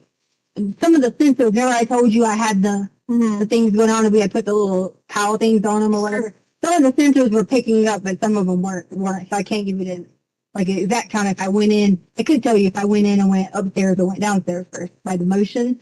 But the motion was all off because I had put towels. Right. You hadn't pulled those down from the night before yet? Yeah, like in my mind, that was not like, some of them, like the one in the corner, like hangs off the side, so it might have picked it up or it might have not have. So if it wasn't for that, I could tell you by that, did I go straight in and go straight to the basement? Because it would say like, well, so there's most activity. I want to, so with this kind of conversation, it's really all about what you remember and what your perspective is. Okay. So I remember it was just basically being, like normal, because I'm excited. We got, new clothes for the pets, and we're coming in the door, yada, yada, yada. Okay. The day's halfway through. I knew I had specific responsibilities to continue out through the rest of the night. My brain hadn't said, hey, you need to go check or anything with the money yet, because I just wasn't on that, that direction yet. Sure. I was on the direction I wanted to work out. I wanted to listen to my music. I wanted to like relax. That was my mindset. So it wasn't to be like, okay, this here, that type of thing. Sure. It should have been, because I gave someone the code to get into our house. But in my experience in Lorton Ranch, it's been that, most everyone has people, they give people their codes and let them come in and fix things. And, like you can do the Amazon packages and have them delivered and stuff. Or I wasn't thinking, like I need to run in and check, make sure it's okay. If I felt that I was doing a harmful situation, that would have been my first off, I wouldn't have done it. But second off, I would have went in immediately and been like, did he fix what he's supposed to do? Did he think something from the home? That would have been my initial thing. So it was a normal, I want to listen to music, I want to work out. I don't know, I might have got something to drink. I don't, up and down, dogs, that type of thing. That would have been my, mentality. But what I didn't hear anything until I had my headphones on, and I thought, like, it's one of those things where you thought you heard something, because like the downstairs, if anybody makes any kind of noise, like a boing, it's like it echoes really loud. Oh, really? Like it has like a louder echo through the vent. Okay. So even sometimes, whether you're asking about noise counseling or not, even like having things on or not, sometimes it's just the way that, they're sitting on there, you hear something, and that was like, almost like an echo noise. Okay. And that was, and below my room would be that storage room. Okay. So you were in your room when you heard that? So when I heard that, I don't remember if I was I know I had the headphones on. Okay. I don't remember if I was in the room or walking back and forth, because I had a big speaker box over here. And then either I played the big speaker or played the headphones or however on the big speaker back and forth. So I don't know if I was like here, there. Again, I wish I could give you the motion thing, because that would give you a better time, like a 254 or whatever, 25 here, here, like that. But when I heard it, that's when I was just kind of like, oh, did I hear something? Remember, I even told you earlier, I had a couple of times before I even thought that would be of a concern. So when you thought you heard something, what happened next? So I don't remember if it was one or two times or whatever that I kind of was like doing this here, and I back and forth. And that's when I told you that I, started to walk down the stairs. And I told you that Gannon was on to the right of the Today, area. April Like 12th, when you walk down the stairs, 2023. he was on the right of the area, Okay. and the guy was over here. Okay. And was the guy just out or? So the noise was probably because of like moving around, I guess, or whatever. And the door was like almost not necessarily like a semi crack, but well maybe a little semi crack. I don't know if he was looking out, like peeking out or anything like that. And so I noticed that someone was right there, and that's when immediately it was just there was no, it wasn't like, hey, how are you? It was, if someone's in your home, they're not there to, when they're not supposed to be doing whatever, they're not there to like talk to you. It was immediate from then on that it went to that. And Ganna came in, Okay. tried to get on. So blah, blah, let's slow all that part down. blah. Okay. Okay. Mhm. So you go downstairs, you notice somebody's there. What's the next thing that happened? So I noticed that he was there. And he had, I told you when I went in my room earlier, one of the things that I remember triggered, not that it triggered, but I thought was odd, but I had my shades, and I remember I told you my doors were open to the cabinet in the room. Okay. So I noticed that they were open. So that kind of, my mind was like, did I leave that open? But that also set off the fact of when your brain runs rapidly and you're looking, you're like, gosh, that's why that door was open. That So like you put it together. Right. I put it together very, very quickly. And so that part ran back in my mind. And so immediately when he saw that, he saw me, I don't know if the intentions was to us to come in that soon. I don't know the intention if it was to do anything, because I don't think the intentions was going to be like take anything somewhere. Because he already had on gloves. He already had obtained a gun from our home, like had already, done those things. And immediately it was in attack mode for me. Okay. And from there, and I didn't mention to you, I did go in the cabinet because I take a lorazepam for anxiety. And I was like already super anxiety from like having all this, like going on and stuff about like fire and stuff like that. So I took 2 lorazepams. So I did go in and take two lorazepams and blah, blah, yada, yada. And that was in the cabinet, the lorazepam, or was that somewhere else? Like in the kitchen? No, you said that you went in. Where was? I'm sorry. Like in the kitchen, we have a kitchen cabinet. I should say that to you. Okay. The cabinet that I'm talking about, the doors are, is a bedroom cabinet. I say cabinet. It's like a armoire, like a smaller one has doors that open. Okay. I should specify cabinet thing or something. Right. The bedroom one, the kitchen one would be where the medication. Right. So I did take. That's why I said I think I might have got some drink or something, but I did take 2 of that. Okay. And so that I did do that, and then I did come down with it. Okay. So just so we're clear, the kitchen cabinet was where your medication was. Describe for me the armoire in the bedroom where the shades and your gun was. So you want to know like what's in it or like what? What does it look like? What So- color is it? Sorry, so it's silver, like a chromish color with like glass. Okay. And it does have handles, like a little knob that you can pull on or what, like pull open. Mhm. And then of course they have like I keep my important documents in there, like a passport or Does it have drawers or anything? no drawers. Okay. It has the insert. Like shelf? Okay. Perfect. And where's that fit in your bedroom? If you walk in the room, like say I'm like opening the door, walking in the room, it's exactly right here. Okay. And does it sit on something or does it have its own feet? Like it's on feet. Okay. Yeah. Okay. I just want to make sure that we're talking. Yeah, it has its own feet. Okay. Yeah, and like if I had to do like I don't know what samples or whatever, I just wanted to tell you about the medicine because I didn't want you to be like, but I mean it's prescribed to me anyway. So. Yeah, sure. That's fine. Yeah, and I had already taken one that morning too, so it was just I only have taken a panic attack, but I just had taken a lot. I don't say a lot of it. It sounds bad, but I'd taken. Yeah, I don't take any at all if I'm having a panic attack, and I had. It was a little bit more than usual. Right. Just because it was just, like Okay. the whole anxiety of it. So. So you go downstairs Mm-hmm. and you see him and you said that he had already found a gun.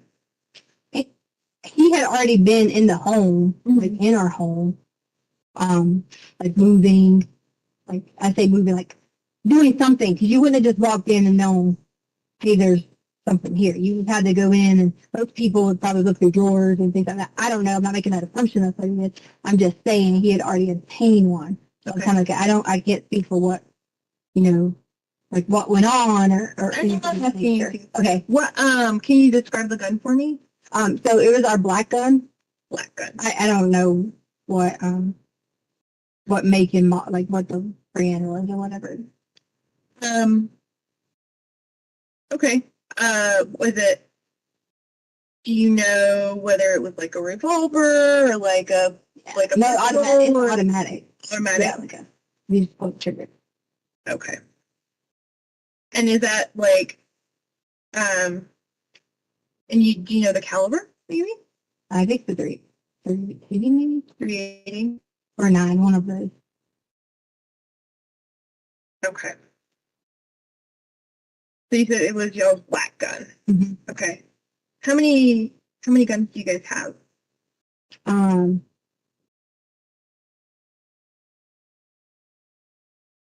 Four. 4? Okay. What kind are they? I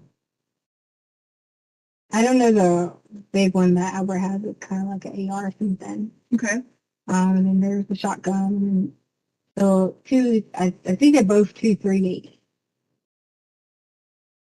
380? Yeah, like I think I think it's like a 380. Like they're both 380. Okay. And are they both black or like sometimes they have like the colorful one? Yeah, mine's like a teal color. Okay. So you have a black one and a teal one? Yeah. Okay.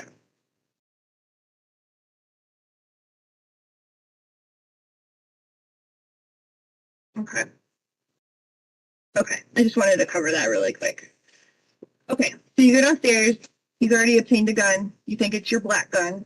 Well, no, I don't think I saw the color black. Okay.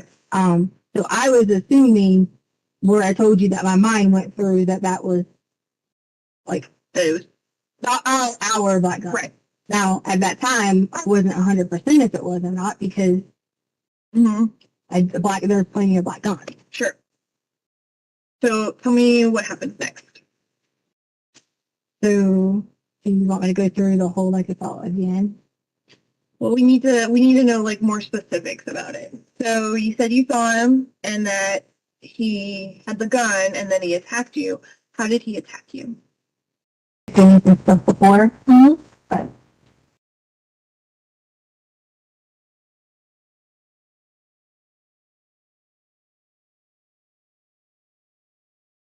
hard to tell someone about people like touching me. Sure, I get that.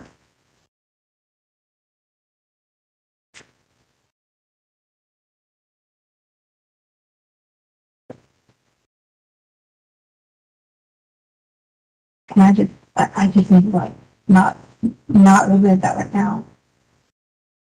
Can I get a little bit? Like you want to take a break or I just, you're wanting me to give you like play by play basically of an assault is very hard for me to ask him to do. okay. That's not like me explaining how to play a game. That's very difficult to explain what you remember. Well, and we can take it slowly, and you can tell me what you remember, what happened, and stuff like that. You know, I want to make sure that you're okay, and I want to try and find Gannon, right? Right. Okay. So the more details that I have, the better it is that I'm going to be able to try and help you and to try and help Gannon. Okay. So me telling you about an assault on me is not going to get like a faster result unless we like actually put some action into it, you know? What do you mean? Like, I don't know, like action, is it too late to like check your body? I mean, is it, No, it's not. like those type of things, is that? It's not too late at all, actually. No, it's not. And if you want to do that, we can actually absolutely get that set up so that we can make that happen. So it's definitely not too Is late. it like a private like area or like how does that work? So, what it's called a stain exam. They're done by forensic nurses Okay. at the hospital. Okay. So it's like in a actual, you Yep. wouldn't know that's what you're there for. No. And so, I mean, well, obviously the nurses would, Right. but not like just whoever else is in the hospital. No. And so, because it is like a, because it's a forensic thing and because it's part of a criminal case, you know, obviously this person who assaulted you, you know, so that we could gather evidence to make sure that, you know, when we find them, that we can prosecute them and stuff like that. We would want to take you over there to the hospital and we get the forensic nurse to come and talk to you. Okay. And then they have paperwork to go over with you, just like any other kind of like bureaucracy or anything else like that, Okay. right? And they get your permission to gather that evidence from you and to do an exam. Okay. And they're all female, all the nurses. Okay. So, and, you know, they have their process that they go through and they collect all that evidence and then that's turned over to us. So it's not too late at all to do Okay. that. So that was my, But we need to know what happened because just like if, you know, like, and this is just like a totally off the wall example, but like if your kid comes in and tells you, hey, mommy, I'm hurt because yeah. I fell down. Well, you need to know where they fell and how they fell and whatnot so you can help them. But that's the easy, Right. easy thing that when you're doing several different things in your brain and not to mention you're being violated physically, it's hard to give that specific, you know, details. I remember the pushing me in the room. I remember when my head hit. I remember those things. Sure. And what I'd like I to... remember my blues getting taken off. Okay. Okay, but I don't want to be telling you this got taken off. I don't want to be on that. And that's not what it I is. would tell that to like a nurse, you know, in the specifics, so that could assist in the process. But maybe I would. I say I would, but I don't know. It's just a hard thing to be like, okay, your pants is heavy, remember this, you remember that, like that. Sure. And really, we need to know, like, the narrative of it, and there will be some stuff that I would ask specifics of, and if you remember, you remember, and if you don't, you don't. Or what you can say is, you know, well, I remember that, but I don't want to say. No, I'm not trying to not tell you anything. It's just a hard process. I guess maybe I'm thinking you're asking me too much detail. Then maybe I'm overthinking what you're asking me. So do you want me to like I said, do a play-by-play of what I remember? Like as far as like clothing? Like, well, just start at the beginning and tell me what happened, okay? So, alright, so when he pushed me into the room, Okay. I remember like a battle process of like, you know, like back and forth, you know, like that type of thing. I remember that type of thing. Tell me more about that. The battle back and forth. Well, if someone, he's not much bigger than me, so it's not like it was this big, powerful person that, I mean, I feel like I'm fairly kind of a little strong. So it wasn't just here get on the ground. It was you know, like move around the room. I don't really remember like which direction. Sure. After I hit my head the first time, that's when it started to be a little blur into what was happening then. Okay. So, and remind me, what was it that you remember hitting your head on that first time? I think I want to say it was that red and black table. I'm sorry, red and blue table that was in Gannon's. Red and blue table? I feel like it was the red and blue table that was in Gannon's room because I remember like going back to hit my head. Okay. Okay. And you keep motioning back here. Did Yeah, you say like the back of your head? right, yeah. So like it was in like, well, there was a couple, like the ground was a big force, but I was also fighting back. So I don't want you to think that it would have been some sort of, and I did I did have like I was gonna like show you that I did have the blood in there a little bit because from the little scratch, but I did have the ability to push back some because he wasn't like overpowering that. It was just like here you go. And Sure. that sounds awful to say, but Okay. So when you got pushed into the room, and you got pushed, like you guys are doing this battle back and forth, and you hit your head, did you end up on the ground first? I don't remember. I'm sorry. Okay. I don't. I just remember hitting my head and I remember the next time I hit my head, the second time that he came back after me and tried again. So there was a couple of times that I kind of was in and out of it. And So what? not to mention I had taken lorazepam, a little extra than usual. Mhm. So it was, you know, a little bit. I don't know how to say like how I did not know. I'm not, but it was Sure. kind of like being like zoned out a little bit. Sure. It was almost like I was out, like blacked out, Okay. because it was one of those things where I could like hear what was going on, but I but I didn't like know what was going on, or vice versa. What do you remember feeling? There was not like pain as far as like your female part. I feel like the pain was on the struggle of like your body was tired. Okay. So like it's tired in trying to like your brain's telling you don't give in, but your body is just in a tired mode. Okay. And that was it was more of like I just almost like I was giving up, but I wasn't. You know, like once we were, you know, I can't talk about it. So are you saying like once did he penetrate you?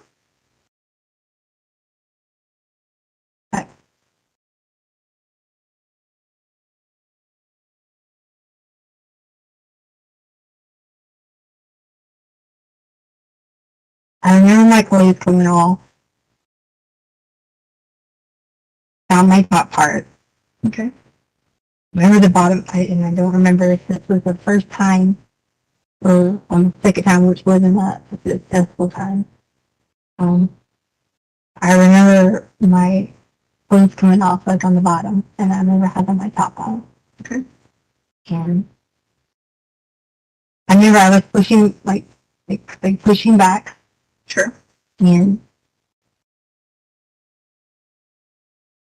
then I like out of my mind, it was almost like a little blur because I hit the head again. Mm-hmm. Like you know, you're like trying to push up, like to push somebody off, and you get pushed back down and hit your head. Okay. And then it's kind of let it. What?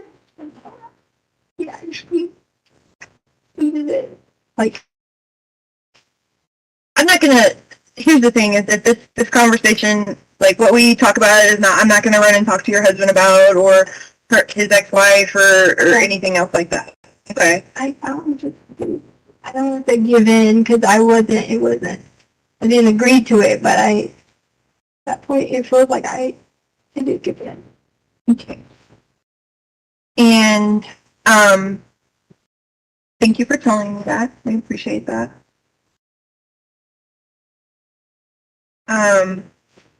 When you say that you gave in and that he completed it,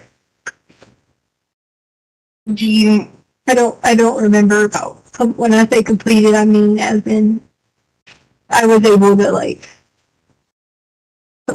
have that bolt of energy to like get up again. You know, I don't know if they were like completed. I can't. I'm not wanting to think about that. That's good. so I'm not asking if he like ejaculated or anything else like that. That wasn't my question. I'm sorry. That's what I thought. So my question is, did he put his penis in your vagina? Right. Yes. Okay. Do you know? that question. And that was when you were on the ground? Okay. And you said that he was pushing you down. What part of your body was being pushed down? I don't remember. Okay. So you said that like you kind of like came back up. At But some then- point, I don't remember. Okay. I don't want to give you wrong information about step by step about my body being violated. I don't think that's fair. Like, I don't think that. And then every time I have to keep saying to you, like, if it's happening, I have to say that to you again, and I have to say that to you again. Difficult. Okay. Was there anywhere else that you were penetrated? No. You mean like an area? Yeah, anywhere else on your body? With the penis? Mhm. Yeah, no. Okay. And then at some point it ended. Okay. What happened next after it ended? So, but it didn't end at that direct moment because remember Gannon comes in. Okay. Like, Tell me about that. Gannon comes in to like jump on him. Okay. Like, to like kind of help me out. Okay. And so I don't remember anything but like laying back, and I remember that I could like hear that Gannon had came in. Okay. I could hear that he knew this is not what you're supposed to do. That Gannon did? Yeah, like Gannon was aware that someone was trying to harm me. Okay. He might not have understood the complete essence of it, but he understood someone was in a home and wasn't supposed to be doing what he was doing, Okay. right? Okay. I mean, our home, we're very open. We're always like, we talk about like, oh, you don't have a girlfriend, you don't do this until you're married. So, Okay. so he's very aware of, you know, like that's not how things happen. Sure. In his mind. So he came in Okay. at that point in time. And then I do remember that Gannon was, like, I don't want to say thrown, but like, he can't jump on a big guy. That's a big guy to him. Mm-hmm. You know, 5, 6, 7, 8-ish Mm-hmm. is a big guy to him. Sure. Because he's 4 something. And I don't remember from there. I just remember that Gannon tried to jump on him, and I remember Gannon was over here at this point in time, and then it was just kind of like a blur about what happened, but I do remember after it, and when I say finish, I don't mean what you're asking me about exactly, and I do remember when that was with getting up, Mm-hmm. that it was a situation. So that was when he had the gun again, and afterwards, not necessarily at him, but had the gun and had Gannon. Okay. Can you tell me more about that? So I just know that in the way he had him was kind of not necessarily at like a here, or if I had like a dummy to show you, it was more of like a, Do you have a look? okay, it was more of like a just wrapped around, or like Gannon was he recognizing like the gun, he wasn't trying to at that point fight back to him. Okay. He was just crying like to me, like to help him. Okay. And so that's why I made the decision to try to send the other kids somewhere else. Because what if I would have ran for help at that point in time? I had every opportunity to run for help then. Mm-hmm. And I'm not a good enough shooter to like, or really don't, to like run to go feel like I'm going to shoot somebody, you know, because I don't, what else are we going to do? You see what I'm saying? So I'm just not, my mind wasn't thinking that of trying to create harm if I made a dumb decision. Okay. And that was probably where I should have done some sneaky technique of, I thought about it after, I should have like gave Lena a letter, you know, or something like that and said, hey, go to the mailbox, take the neighbor's letter. Like, this is something I thought about after, Mm-hmm. but I didn't think about it at the time. Okay. Like, in the So, time frame. so when you were on the ground and Gannon came in, what do you remember hearing? Him yelling What was he yelling? Like he was yelling my name, like directed specifically at me. As in like, Gannon was? yeah, like What does he call you? he goes, well, I just remember I told you about my name thing. Yeah, that's what I was Yeah, asking. What yeah. he So called you? he was saying Tesha. Tesha? He was like saying, are you okay? Okay. And then that's when he realized that wasn't. Like, not that I wasn't, but he realized I was kind of like in and out of it. And what were you saying? I was like immediately like doing the first part was doing the first time was doing the pushback, like get off of me, get off of me. So I wasn't Said that? but I wasn't communicating again. Okay. Like I wasn't saying again and go, you know, do this specifically, or like I didn't say like run go do it. I didn't say anything directly that I recall. Okay. Now maybe I did that I recall wasn't specific direction, you know, to guide him in any direction. That was more of like a battle, like a back and forth thing instead of being. But at that point, I do remember like when I was down and you kind of get like that little concrete where your head jars back a little bit, where your head jars back a little bit. It kind of made me a little like dizzy a little bit. And was the man saying anything? I don't remember anything but noises. What kind of noises do you remember? I can't guess. That's the thing, right? So like I can't put words in your mouth. I can't guess. So I know like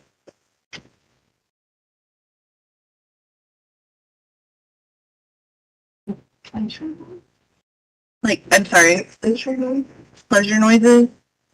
Yeah, I don't know how to describe it, like pleasure noises, but Like sound. okay. And so he's making pleasure noises, and then Gannon comes in and yells your name. What does the I man mean, I don't remember specifically if he just came in and yelled my name or if he jumped first, but Okay. What does the man do? it was more of like a this, but he was still inside of me, Okay. kind of. I say kind of, but like he's moving, Okay. so obviously he's got to put more like, got to put more like force on your body. Okay. And that's just when I just started to cry. Because it was like a giving up, kind of like a giving up type moment. I'm sorry that you are upset by that. And it was just, because what, I mean, what are you supposed to do at that point? Sure. You can keep trying to fight, but they're already taking something from you that you only have pursued yourself. Sure. Do you remember Gannon saying anything else other than your name? I know he was hollering help at some point, and I think that would have been when he had, I don't remember, oh gosh. I don't remember like any, anything other than, I think I feel like I remember the second, I don't remember around the second time of the battle he was saying get off of her.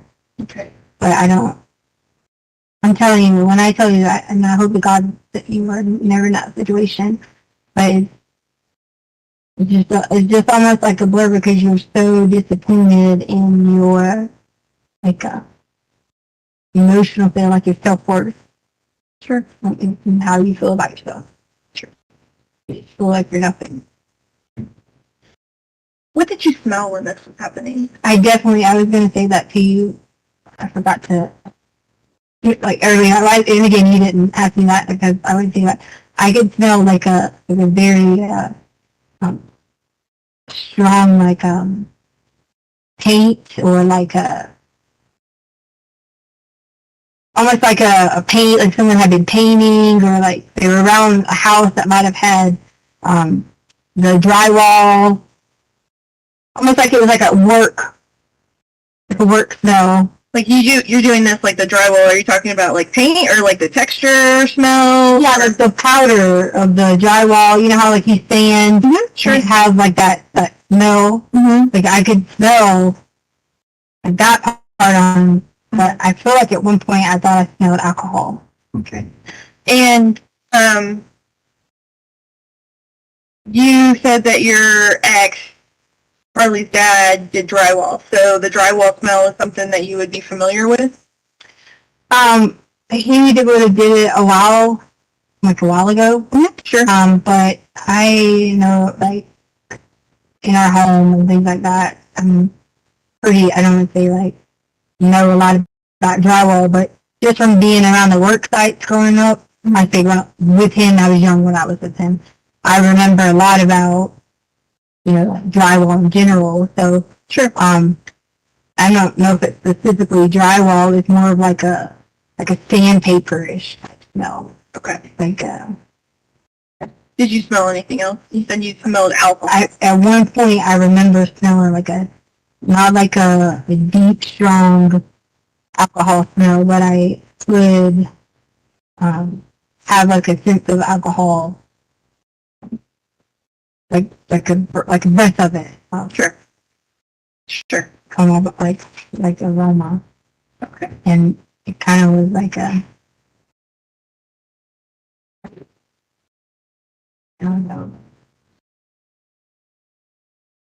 like almost like a foodish, like a salsa type smell.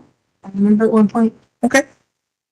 Like you kind of like you walk into a restaurant and it smells like some fresh tomatoes and that.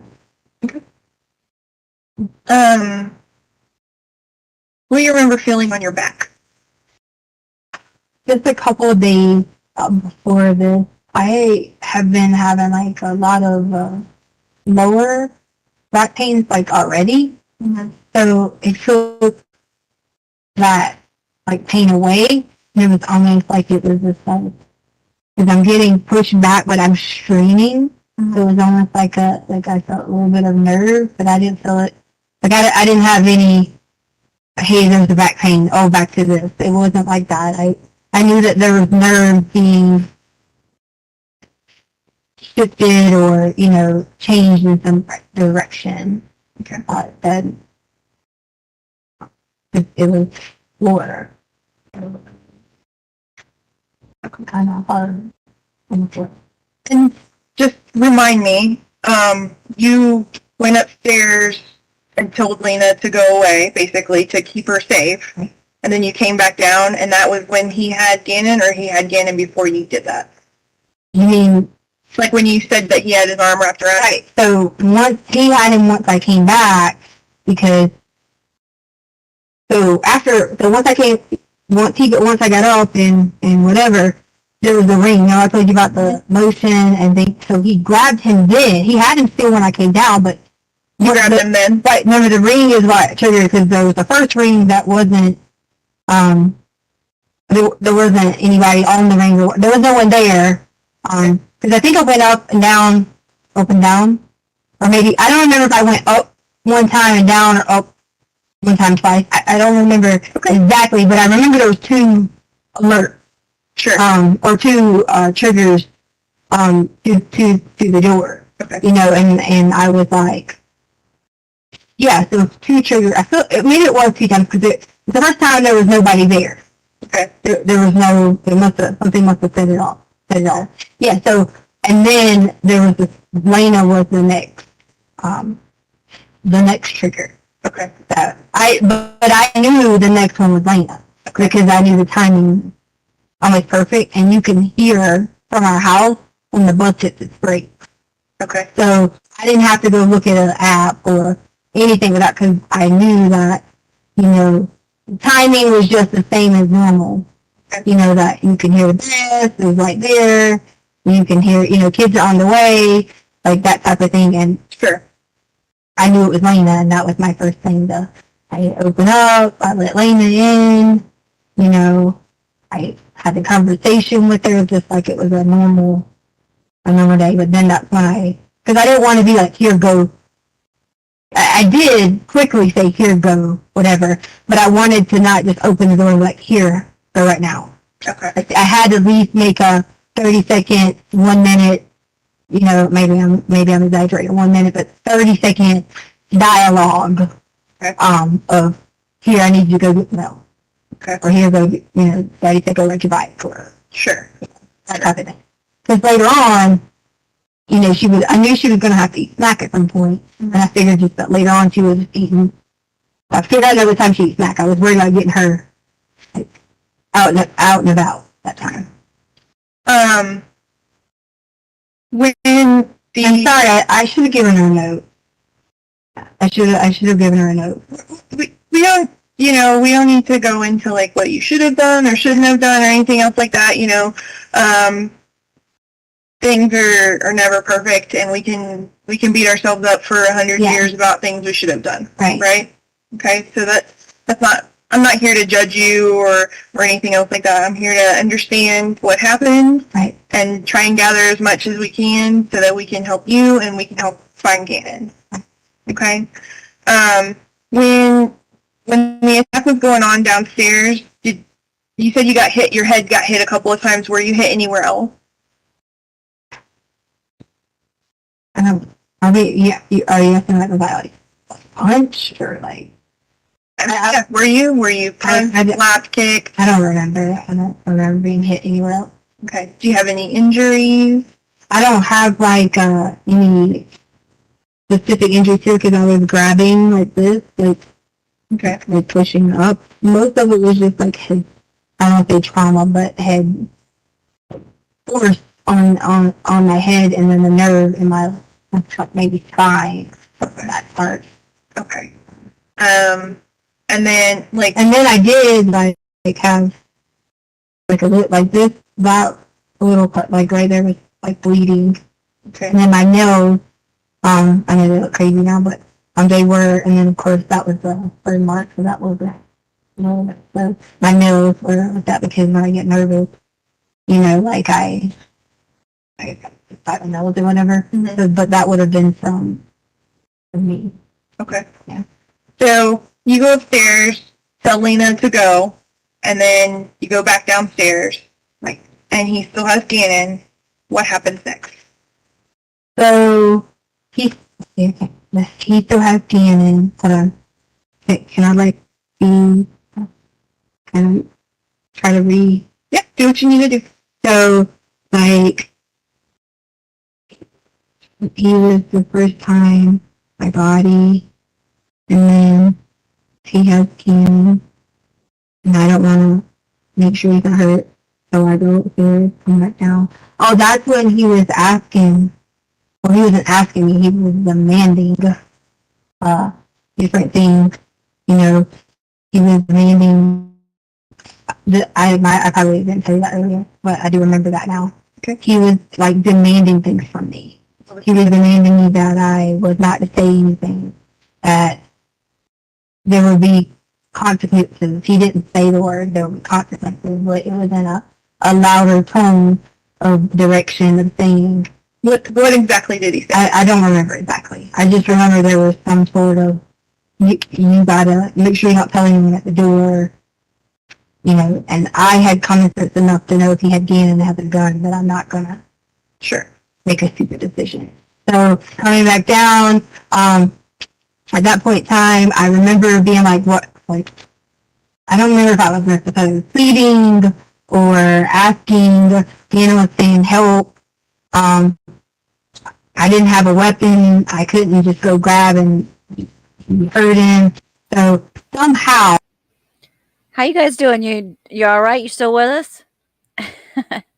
Her speech is so telling. Yes, her speech is so telling. I totally agree. We're on the brink of it becoming really, really good because this is the part where she tries to leave and they won't let her. And I love how they do it too.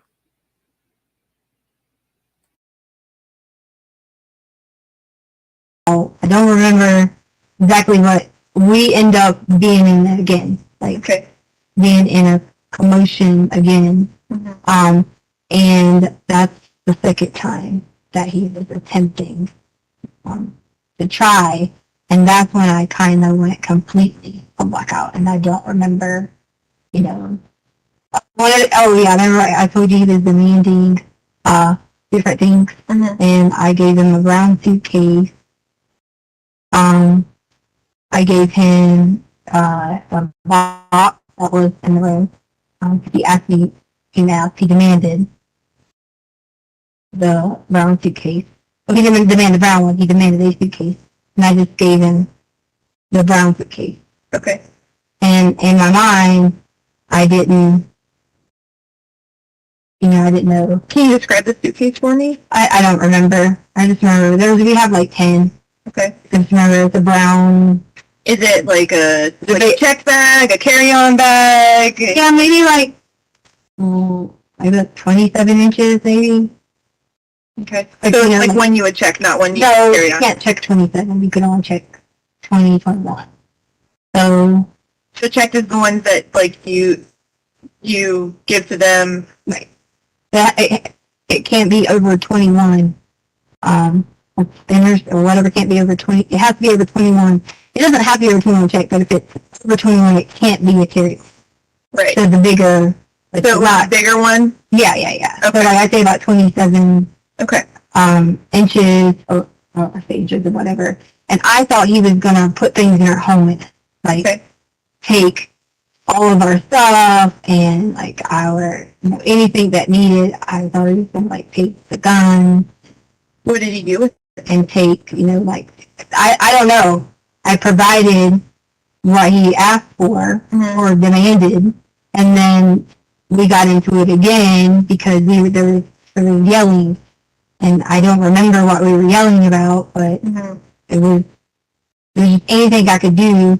If I give you this, take everything, and we just whatever, and Okay. And you said that he wanted a box?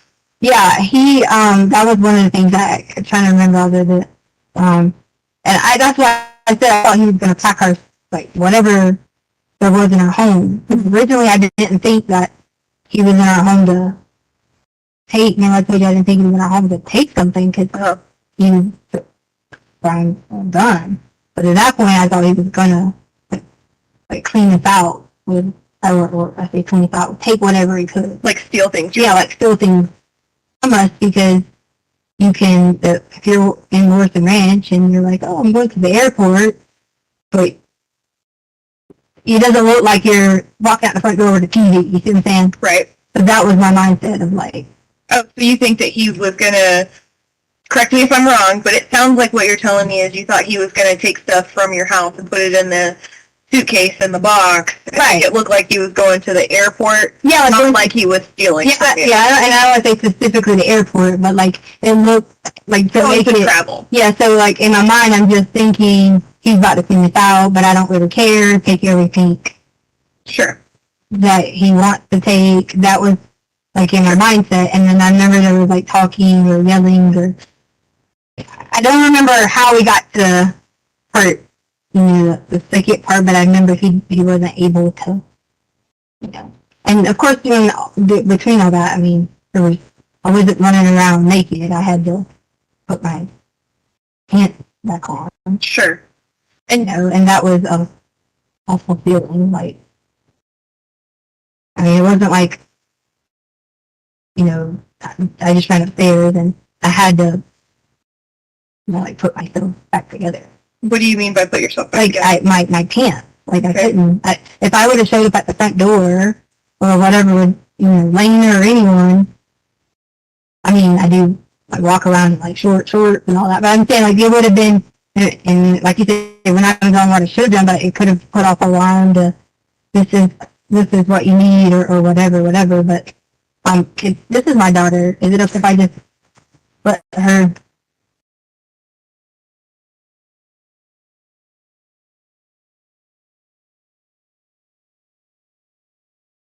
Uncle wants to. Okay. This is when they paused it in court, so it kind of takes a little bit of a. Sure. Do you remember?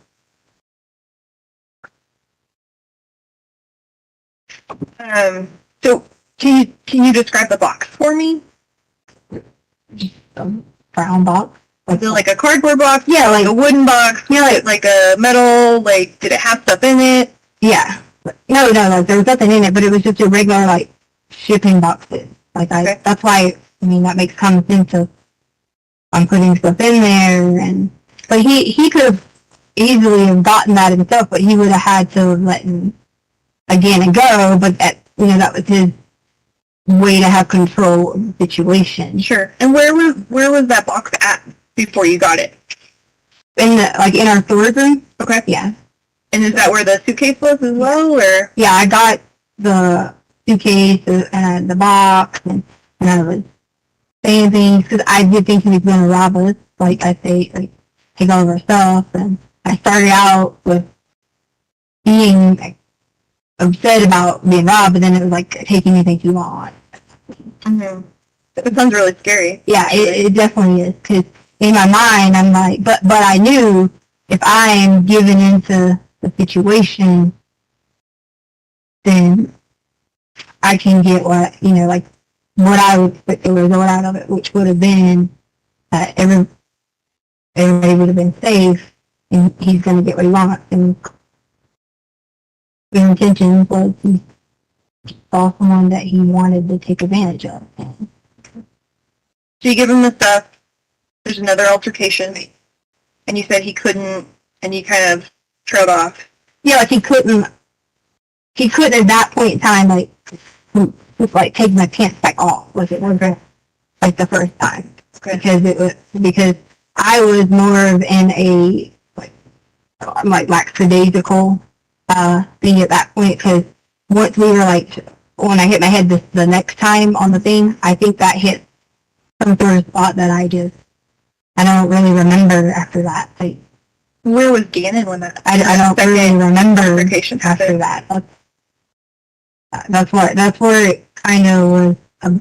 Everything from then was a blur, and so it was me telling you that was like, what do you mean you don't know what happened after that? And no one's going to, understand that unless they're there in that moment that I don't remember. That's not what I'm saying at all. I have to ask the questions, right? And Because if I don't ask the questions, then somebody later is going to be like, well, what happened? What happened next? Where was he? And I can't say, well, I didn't ask, right? Right. Like, I have to ask the question. I'm sorry, I wasn't. Yeah. I was just saying, Yeah. like in general, not specifically. Right. So if I ask a question, I'm not trying to, like, make you feel bad or anything else like that. I'm just trying to understand and make sure that we cover everything. Right. Okay. So you say that you hit your head again. You kind of don't know what happened next. Do you remember, or I guess, can you tell me how this ended? I just remember like being out of it, but I could also, like in my mind, like I could hear, like loud banging, but I don't remember. I couldn't see, like what was going on or anything like that. I just almost like I could hear a little bit of a struggle, but I don't know what was going on. Okay. And that for me is hard because I need to know, like, and I hope that cause like dreams, I'm like, maybe I'll dream and remember what was going on, or maybe I'll have like a recollection later of, oh yeah, I remember this, but I clearly have been pounding my brain to give it to you about like exactly what was happening. Sure. At that Sure. that point in time. What's the first thing you remember after this incident, after the attack, the second attack?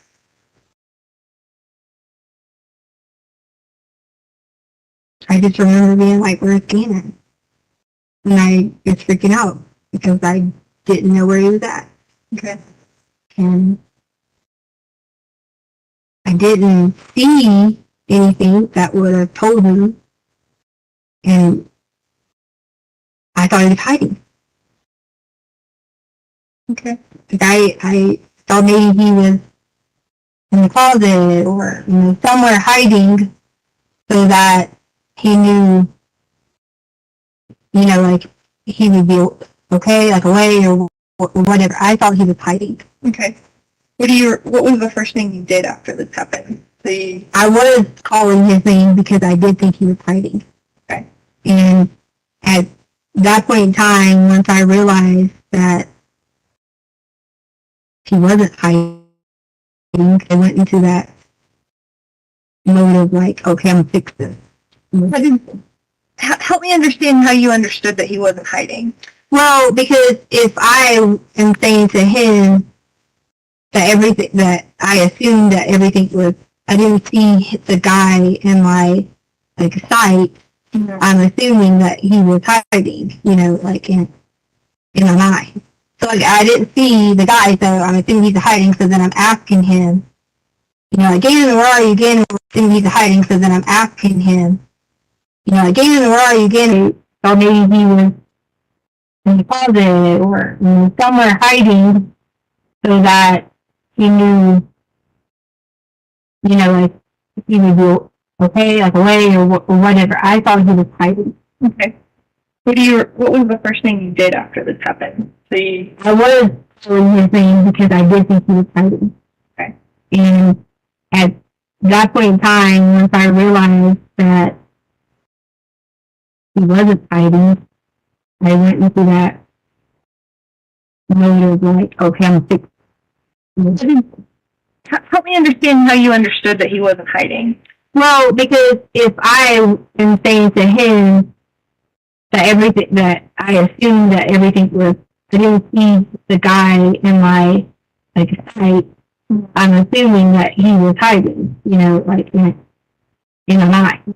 So like I didn't see the guy, so I'm assuming he's hiding. So then I'm asking him, again, where are you? Again, where are you? Okay. So then I realized Gannon would come out, or again, I can't say we do different things in different times, but if Gannon thought it was safe, he'd come out.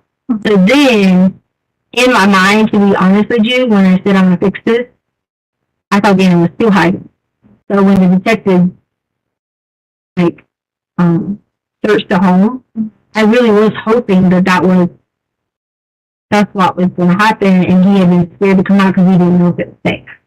Or maybe if he was like, had hit his head or something after what I don't remember, but he could have been, hiding and maybe he got, I don't know. I don't want to make assumption of how he could have maybe not been aware or alert. My thought process was when the guy said he was going to search the house, I was going to find it. Like we find him, that's when it really set in that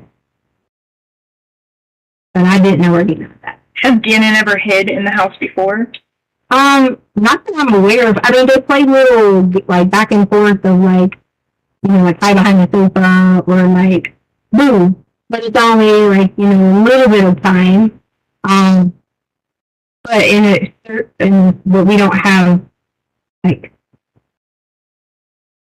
a balance of, him seeing another man hurting someone. So I would think in that moment he would have been hiding. Okay. But he wasn't, prone to be like, I'm going to hide out. But his personality is very, in like actually getting along with people, that type of thing. So yeah, I didn't think that somebody talked to the school and like they had said that he was pretty laid back and quiet. Right, and that would have been, my thought. Again, was on his medicine, so he has a different, the way he acts is differently than he isn't. Sure. So he would be able to have, so that's why I was expected, that he would come right out. But then, on his medicine, he's been like zoned out, how to make decisions correctly, because he would have been, just like that when he takes it, he can't do any sport like the other medicine. Okay. Like any reading off everywhere, so my mind was thinking he didn't take his medicine, so. What's his behavior like when he doesn't take his medicine? It's not bad. Like it used to be where you couldn't get him to focus on anything. Like if he went to church, he could not sit in church without electronics. And I know that might have been a little bit local, but it was, he needed something to have that attention for ADHD. He needed something to have that on. So without his medicine, he could, and like on the hike, he might run way up there, and then we catch up. You know, because like that much energy. Okay. And is that what it was like on Sunday? You mean the hike? Yeah.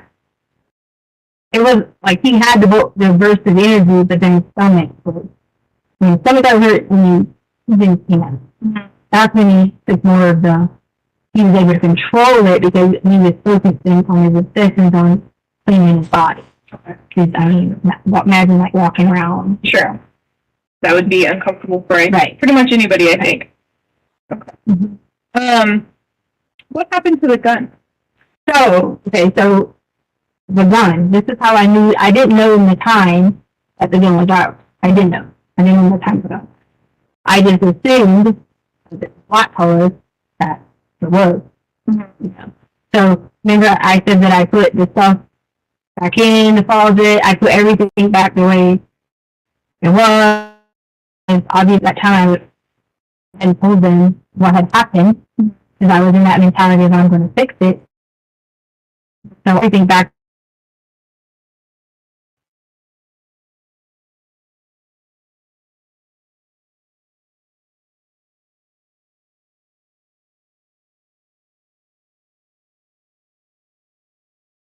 Bring it downstairs, but that was our gun.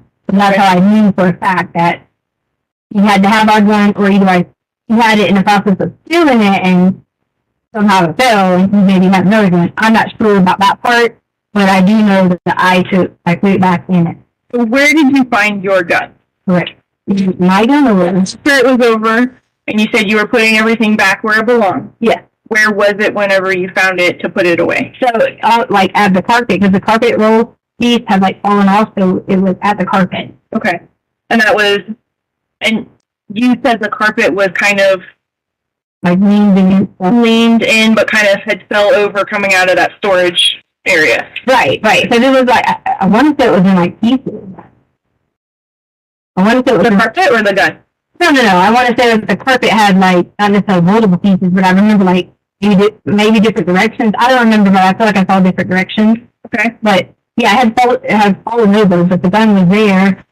I didn't see where Gannon was at. That's why I assumed in the situation that he was hiding. Okay. I didn't think that there was a concern, you know, at the time that, you know.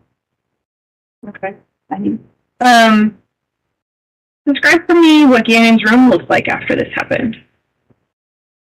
I just remember putting things back together.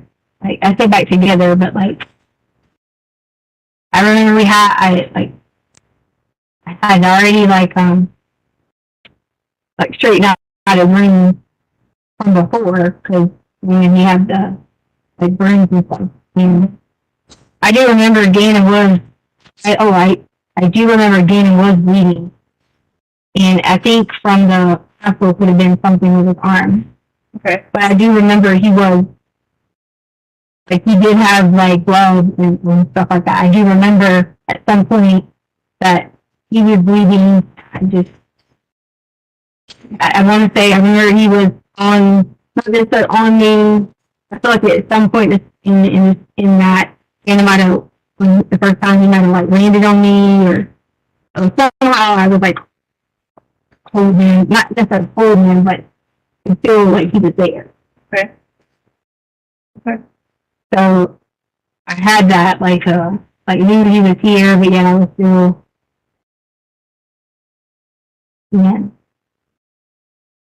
taking advantage of. Okay. And so yeah, back to what you said about the room. So I put, like, everything, you know, back in its order. You know, I want to say that it might have been 15 minutes or 20 minutes. I don't know. It would have had to been, so it probably would have gotten off at 4:30. It might have even been, a little bit longer that I remember being out of it. And the reason why is just the time frame. Okay. And this all happened on Monday, right? Yes. Okay. I just wanted to make sure that I had it all right. So you put the stuff back together. You found the gun on the floor next to the carpet, and it's fallen over. Where did you put the gun? I took everything and put it back because when I had to tell like Albert, that was the first question he asked was like, where are all the guns? Are they all here? That type of thing. So I put them all back together. Okay. And I don't live in your house, so I don't know where it all back together is. So where are the guns typically stored? Either in that shelf that I was telling you about, The silver one? right, or in the closet. Okay. And so So I put the other guns were never had never been touched until you guys.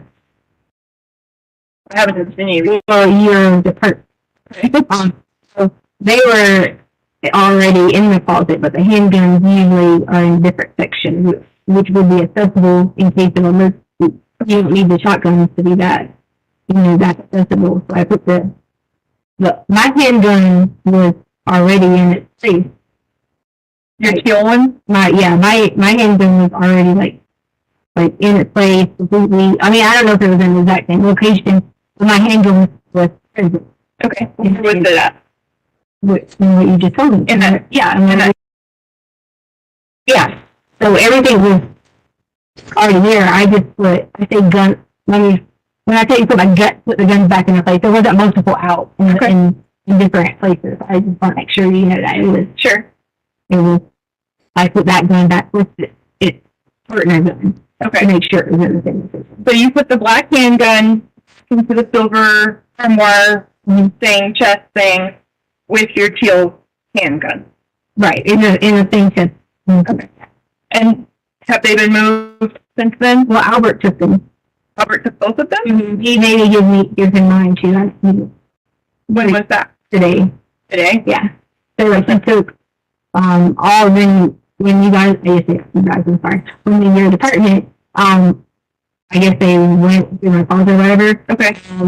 They still left the guns in the closet, but they weren't in the same place that they were. Sure. And so Albert took all them too because he was like, "Oh, well, I don't want you to harm yourself," and things like that. He was saying those things to me, so he took them all and made me give him mine as well. And that was today? Yes. Okay. Do you have a history of trying to harm yourself? No. Say things like, he tried to say something about, like, I will grab a knife. It's not true. I do not do that. Like, I have never done anything like that in my entire life. Never have even any kind of counseling or anything prior to anything like that, disturbing, nothing like that. So there would be no, reason. And right there in the beginning, that mental health thing, I've always tried to put a blocker up because I know that, things can, life can cause this problem, and I just never did anything like that. Like, I might be like, I was raised in the country, so it might be like someone says something, and like a funny thing, like, what's out, like that type. Sure, yeah. But not anything that would have been, and then like, I'm going to cut myself and harm myself. Even when, like in his military mode, protection mode.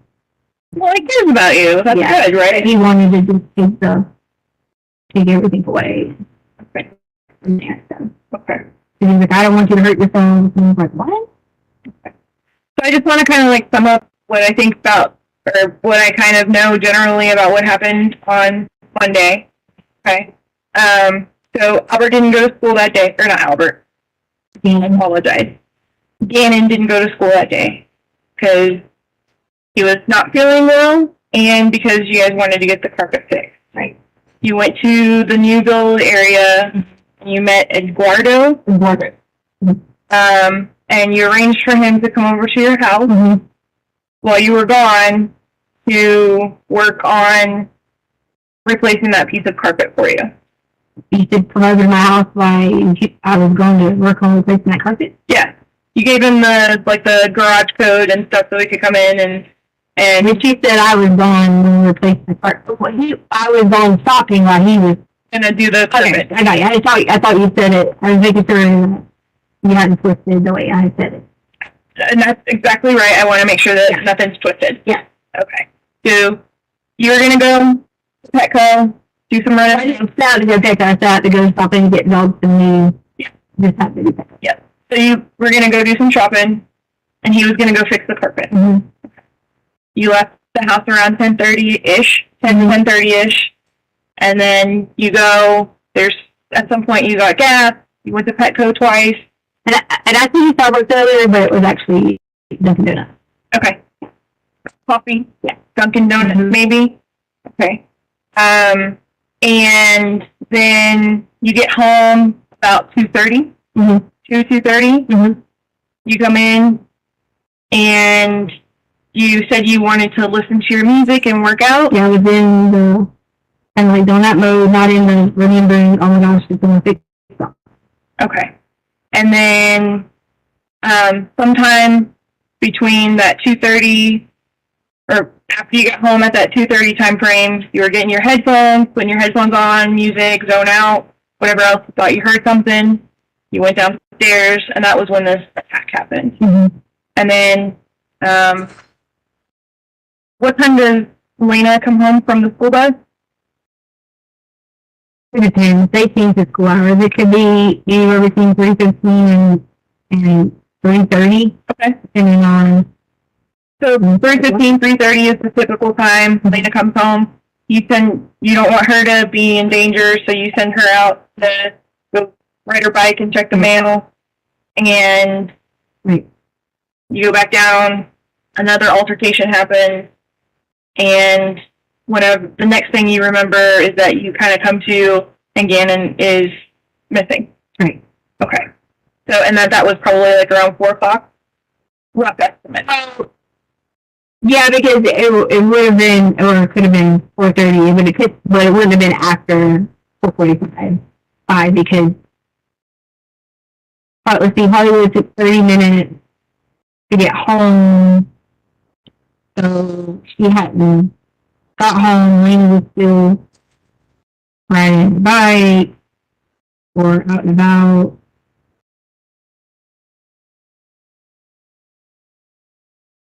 Yeah, it had to be 4-ish. Okay.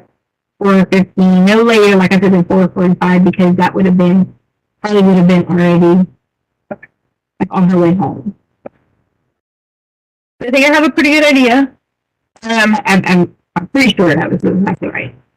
Okay. Because I think because then I sent Harley and then to daughters. Yeah. So Harley had a job Lena. What is the, you have an alarm on your house? Mm-hmm. What company do you use for that? ADT. ADT? Okay, let's write that down. And you have the same, is the passcode for the ADT stuff the same as like your garage door code and stuff like that, or? Like, you mean like the login? Like when you go in to disarm the... Yeah. No. It's different because, the alarm is Gannon's birthday. Jan's birthday? Yeah. Okay.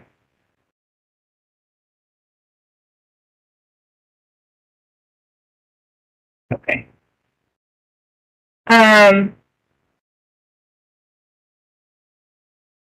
Okay. I'm gonna take a break. If you need to use the restroom. No, but I really need to, I haven't showered and haven't eaten, and I'm just getting tired. Okay. So, Okay. All right. And we had talked earlier about whether or not it would be able to take action at this point, as far as like gathering evidence and stuff like that. With whether it had been too long, and I told you that it wasn't. Is it something that you're willing to do? yes. because I would do anything for you to figure out who Eduardo is and make sure that Okay. And it's perfect that, if I found you to say to make sure that I could just like, okay. What pants were you wearing when all this happened? there was a set of like clothing, and I had like washed the stuff like and you guys here. Sure. I get it. Had taken some of the y'all stuff, get on that Eduardo thing, whatever, okay? but I put it with all the stuff that like I had washed and stuff like that. I don't remember if it was the black and purple or the black and blue, but it was like sporting athletic things. They were on my skin when I went home last night. Were they like leggings or joggers or Yeah, they were like kind of like this. like Yeah. Well, but more of the nylon-ish material. things? So they were like black and maybe purple or blue. Yeah, it was one that I wear like a lot of Nike and stuff like that. So it was one of those. And you didn't give them the alarm code, right? You just gave them the garage code. Yeah, because you don't have to have like the alarm code to come in the house. Okay. You have to have, and that's assuming that I even set the alarm. I mean, I may or may have not. I mean, typically I try to, log into my phone and do it if I forget. That's just assuming if I had, whether I had or not set the alarm, but I'm pretty positive. I don't say positive. I'm certain that I had set the alarm. Sure. But it doesn't have a sensor on the door. Like when Are you able to see if you log into your alarm account whether or not it was alarmed at that time? yeah, that's what I was trying to show you, but I couldn't observe it. Okay. Abby, for the parents of Gannon's sake, I'm glad she didn't represent herself for the sake of entertainment. Can you imagine? Okay. You might need to like plug into the Wi-Fi or something like that. Yeah. To do that. And there's open Wi-Fi. It's like EPC guest. Right? You know, it doesn't require a password or anything. If you want to do that, do you need a restroom or anything like No, that? I'm actually, am I like free to leave or? We're not holding you here. We'd like to get you over to the hospital for that. I would totally do that, but I really am, I just want to get some food and take a minute, and I can drive myself to the hospital. I don't want to feel like I'm some, person they're going to look at differently because I am showing up with, seeing some people, and that's why I asked you, was it secret, like, where people would know? Because I understand you have a goal and a purpose, and that is our common purpose to have done here. Mm-hmm. But you're also thinking about how emotionally. Yeah, and I get that. And so I will tell you that if we drive you over there, we don't go in the front. We go in a back way. So you wouldn't be seen by the general public or anything like that. And obviously we're not in like uniforms. Everything is concealed, all that other stuff. So it's not like we walk in with a scarlet letter or anything else like that. So, okay. Let me go check on a couple of things really quick, and then we'll be right back. Okay? Okay, you said I was free to go. Are you wanting to leave right now? I'm really hungry. I'm thirsty. Look at my lips. They're chapped. Okay. They're like really bad. Okay. I mean, you guys know, and it's not like I don't answer or talk to you or anything like that. Okay. I've kept some communication with you. Okay. Can you give me just a few minutes to just check to make sure that I covered everything that I need to cover, and then I'll come back in? He said that I would be able to go. But he didn't say I would be. Like, I mean, I'm sure I've been here hours. And he said specifically that I would be able to go. And I'm not saying that you can't. I'm asking if you can give me a few minutes. I think It's not like she's got a job to go to. if you can just call me, or I mean, I still have like, I have to maintain my mental health in this situation, and that's very important. Mm-hmm. and I just want to go. My lips are burning again. I want to take a shower and look at my fingers and all those things. Right. So it would be better to get the forensic exam Going over there like before you not shower. not like things. I'm not doing like as in shades and things like that. I'm not doing that. I haven't showered in 2 days. Like that. That's disgusting. I'm not doing that. But I will gladly go. Well, I mean, if you're saying you want to go take a shower before you go get the No, thing I done? didn't say I was going to go take a shower. I said I need some time to like just rest. I'm exhausted. I want to take a shower. My hair is nasty, and I'm not going over there like dirty, smelly for someone to. It's not like time is of the essence or anything. I mean, we just have a child missing. You realize that's how we gather evidence, right? So if you go take a shower right now, and I understand that you're like uncomfortable, right? And that you want to take a shower, Right. and so that's why I would like to get you over to the hospital to get the exam done. Okay, well, then I'm driving myself there because I'm not getting escorted to an exam. I'm already going through a difficult time with having someone violate my body. Mm-hmm. To whether you in the front or the back. Am I not allowed to take myself there? I didn't say that at all.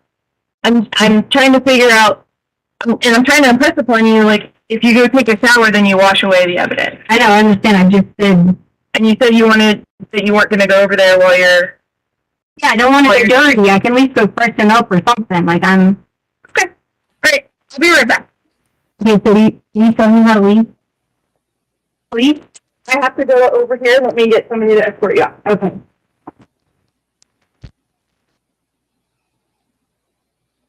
Oh, yeah, she thinks she's leaving. Of course, I don't know. I can kind of see why she thinks she gets to leave. But Hi. Said that I could go. Well, can you talk to me about what... Then you told me I could. I know, but I'm left. I understand that. I just want to get the fill in. So I have a couple questions about Sunday, if you're okay filling that in. I know you're tired. I'm tired. I said that I could. So I just want to take a break. That's all I'm asking for. Where do you want That means I want to go to rest. Like she said, I could drive myself to the hospital. So I just don't want. What do we need to go? Am I able to just go? see how she's having a really hard time with like them telling her how she can't move, she can't go. Can you imagine how she is in a jail cell now? I mean, what do you mean? Am I okay? But if I'm thinking about a hospital, I mean, what's going on with that? This is why this is frustrating because I've already given her information that you can fully like watch and see, and you can know why I'm going to the hospital because she wants to get DNA that have your body checked for right. Will you go for the process? When did that happen? It happened on Monday. On Monday? What? I love how this cop is playing dumb. Right now, I'm going through it again. I can't. Okay. So let me make sure that we've got everything lined up for a singing exam. That's what you're talking about. Yeah, she's gonna do that, and I'm gonna just take a break. I want to get food. Look at my lips. So chapped. I haven't. You want some food? I know. What do you want to eat? She just said I could be escorted out. Okay. And I promise you have my number. I haven't not. You're done with all that? Right. I haven't not communicated with you. I have been. Are you done with that cook? Nothing but. Can I not take it? You can if you want. I just. Oh, that's what Abby, was it Abby who was saying that earlier? She said watch because she's going to try to keep them from getting any DNA. Didn't know if you were done with it. We recycle them too. So. She didn't want to give him her cup. Okay. Hang tight for me just real quick. Let me make sure that she doesn't have any other questions. Because she finished what you just said. I get that. Let's just let me Just let me double check with her. She said I could go, that she finished with the interview. I don't know. Holding me here? I'm not holding you. Okay, so someone locked me out? You want to leave? I will clearly answer your questions. I just want to take a break. Like, I've literally done followed all your. Where do you want to go for your break? I want to see my child. I want lunch with her. Well, I'm more than happy to get you lunch or to bring your daughter here or whatever needs to happen. I'm not saying that you can't leave, but I would like to finish up this conversation with you. There's a couple of questions about Sunday that I have, and this is the first time that you're sexually assaulted. You go stand, right? That would be, well, you Look can at close her. the door, so open the door. If you'd like to have a conversation in the room, we can. It's up to you. But like I said, I missed out on a bunch. So, I'm not being able to just go and chill out. really? This is been great. Where do you want to go? So, am I not allowed to? I'm maybe asking the question. Well, I'm trying, so I guess our communication isn't the greatest at this point in time. Are you wanting to leave the office to go get something to eat? Teresa Hardly had given her like $2,500. I think they saw where she had like PayPal'd that money to her, or Apple sent it or something. Yes, I clearly you have my number. I'm not going to not answer you for anything. I'm going to answer you. My name's Baseball. How are you? Good. So let me talk to you. God, I wish we could hear what they're saying. So while they're in the hall, he takes her phone away, and she gets pissed because of the way he takes it, I guess.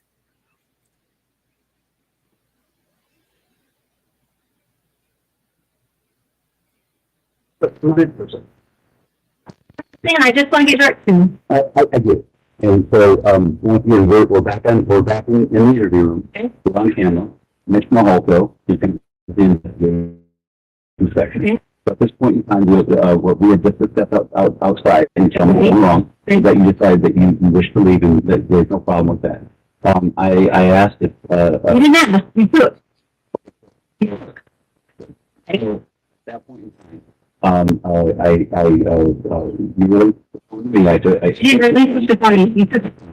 I kept the phone, and I told you that we would be applying for a search warrant. You're applying. That's correct. I'm not going anywhere. I literally just need directions. I mean, I have family numbers in there I don't have. You're going to be applying for a search warrant. Is that understood? I'm gonna ask you one favor. You let me find out, or you show me something that you can legally take my phone and you don't have a search warrant yet. You show me that. Can you show me that? Can you show me that? And we're being video recorded. I understand, but can you show me that, sir? Because that feels like that's kind of a little unconstitutional. And if that's the case, that can be something that you can bring up. No, that sounds At this point, unconstitutional. we're going to go ahead and hold on to this phone. Okay, can I use another phone? The phone is attorney?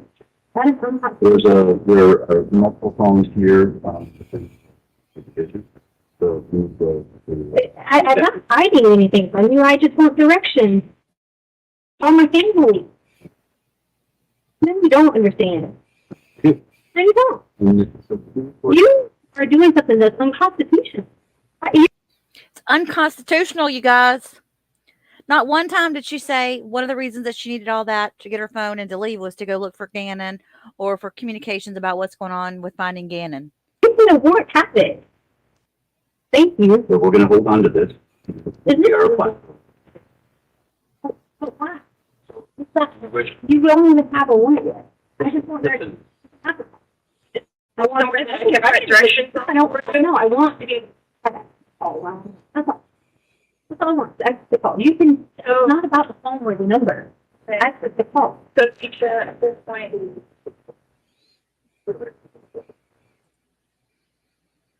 We've got you for phone recording. At this point, we're going to be held, so we can do a search warrant. And then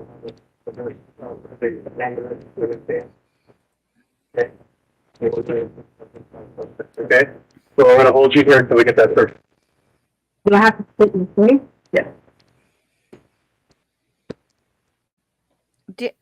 Can they really hold her like that? Do I have to like stay with the door? I mean, I've been shut up in here, ma'am, and I've been nothing but respectful to you. Sure, and I'm And I just, it's your, can I speak to you too? I don't care that you had the phone. You took it out of my hand, and that was very disrespectful. If you would have just asked me for it, I would have given that to you. I would have been sure. But it was the way that you did it. It was the way he did it, she said. So Amanda says they can legally seize her phone without a warrant, but they cannot search it without one. Very interesting. And Mel thinks she's pretty sure that they can detain her. Okay, so that was my thing with you on that. And then all I'm saying is, we'll have to be trapped in a room. So, Lisa, I understand that, and I hear what you're saying about feeling disrespected about the phone being taken, and that was disrespect. Okay. Right? And I'm sure that, understand. I'm not letting him speak right now, but I'm sure if I did, he would say that he is sorry for making you feel disrespected. That's fine. Okay. At this point, I'm being told that you have to stay, and this is where we have to keep you. Okay? This is going to be the most comfortable environment. Okay. Okay? There's a couch and whatever else, or other interview room. What was he saying? Halo for what now? Getting search warrant. Okay, yeah, I forgot about the rapid kit. We'll call it the rapid kit. They have to obtain that from her. So they're saying that was their original reasoning. But then Steve says they can hold you up to 48 hours without charging her. And I remember hearing that. All right. We're getting from the phone. For you. For me, what's needed? Because you've given us multiple different stories. Oh, you're talking about like the thing we talked about in there. Yep. Oh, I was like, okay, I got it. I see what you're saying. I got it. Because at this point, you have evidence potentially on your body. I got it. I'm sorry. I see what you're saying. Okay. Can I at least like go to the bathroom and like No. wipe off? Nothing. I can't see nothing. I can tell you that a forensic nurse examiner is constant to. So, yeah. We're not telling you can't go to the bathroom. Okay. What we're telling you is that you can't go into the bathroom. No, I didn't see that. I had to like Hold up. Hold up.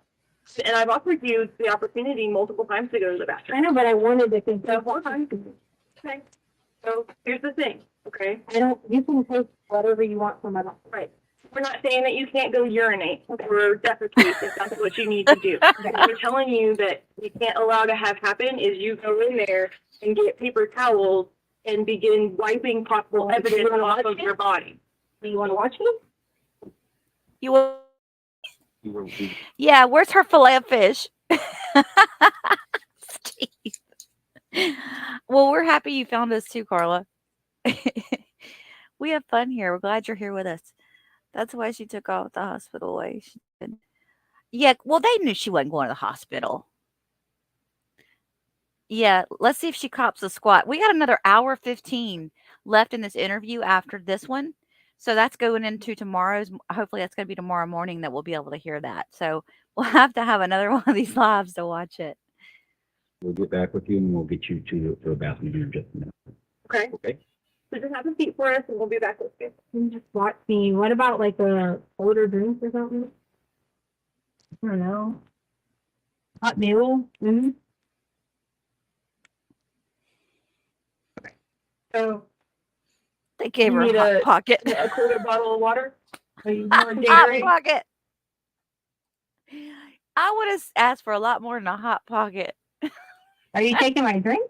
What in the world? Oh, she did take her can. I missed that. She knows she's screwed.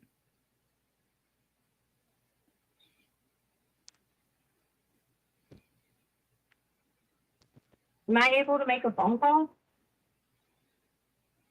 Can I make a phone call? You said I could use the phone. Yeah. I told you I'm going to say that. We have.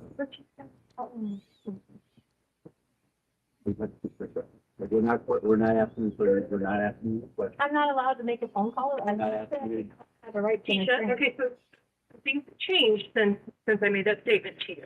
What? Okay, and so that is, at this point in time, I just want to know why. you're no longer, You're being- please let me explain to Okay, you. sorry, I'm sorry. Things have changed. Initially, you were free to leave. Right. And, you could stop answering questions. Right. Whenever you wish, et cetera, et cetera. Now, Okay. through the course of the investigation, we have reason to believe that you potentially have evidence on your body. And we're applying for a search warrant. So for that basically, evidence. that's what, like, You're you not want to put me there. free to leave. Didn't want to be escorted to this. Basically, I'm not stupid. I'm very. She We know you are. We know Okay. you're very educated. So, and then Very and somebody intelligent. who's very educated, we're trying to get you to cooperate with it. But we are gonna apply for the search warrant. I know, I said, since you just take me over there. Here's the thing, because you've already said that you didn't want us to do that, now we have to go through the process of getting a search warrant because you've already declined that I option. understand, So it's gonna take a little bit longer, Okay. and right now I need you to have a seat on the couch. but I cannot call him back. I can't call him back. Right now, you're being held. Okay. she's not a doctor, blah blah. Is she a doc? She's not a doctor. Wait, she's a teacher. She's a doctor. She's a airline stewardess. What the heck? And how many days has she really worked? Exactly, Abby. It's not about her being uncomfortable. It's about finding a missing child. Oh, and Christine says she's also a wonderful person. And dang it, people like me. You guys, you'd know she skits and skedaddles because remember she tried to break away from the dadgum police when they were transporting her from South Carolina. So if you're telling me she gets away at the hospital, I forgot about that. That does not surprise me. She tells the people she has her doctorate in education. A doctor with no job during a pandemic. That's funny, Lexi. Oh my goodness. Forensic nurse person testified that T said she was going to get Harley in the waiting room, but she left before she finished her grape kit. Her grape kit.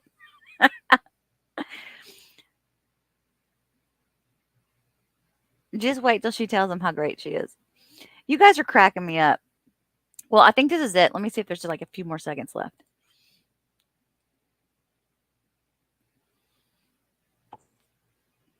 She gonna cop a squat and pee in the corner. She said, I'm from South Carolina. We know how to do that. Can you do those questions then while we have the time, or you said something about you had questions? You've already asked for an attorney. No, I Out in the hallway, you said, do I need to call an attorney? I'd like to make a phone call and all that stuff. So here's the thing, I don't want to get into all of that. Any other questions? because You've already said. I was saying call attorney to ask them, am I I know, and not the thing against is, you? I do not want it to be misinterpreted in any way, shape, or form, Right. okay?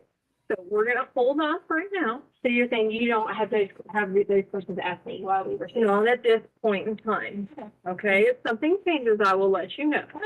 Okay.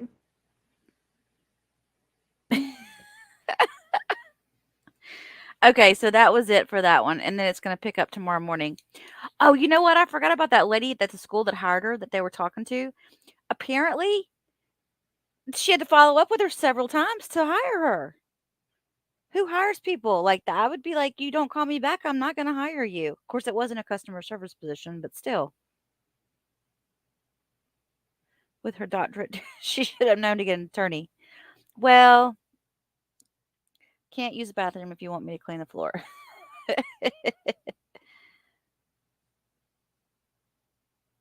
Well, okay, y'all, you know she's going to get up and talk. I just can't see her not getting up and talking. Even if okay, so if she wanted to get up and get on the stand, her attorneys can't keep her from doing that, correct? They have to let her do it if she wants to do it, even though they would say she shouldn't. I don't know. What is she gonna do? Fake a DID change? What they call it? She's gonna turn into one of her other personalities. Yeah, well, you're right. X. Okay, well, this has been fun. I think tomorrow's going to be more fun because it'll be less of her and more. It'll be less of her getting her way and us listening to her go yada yada yada.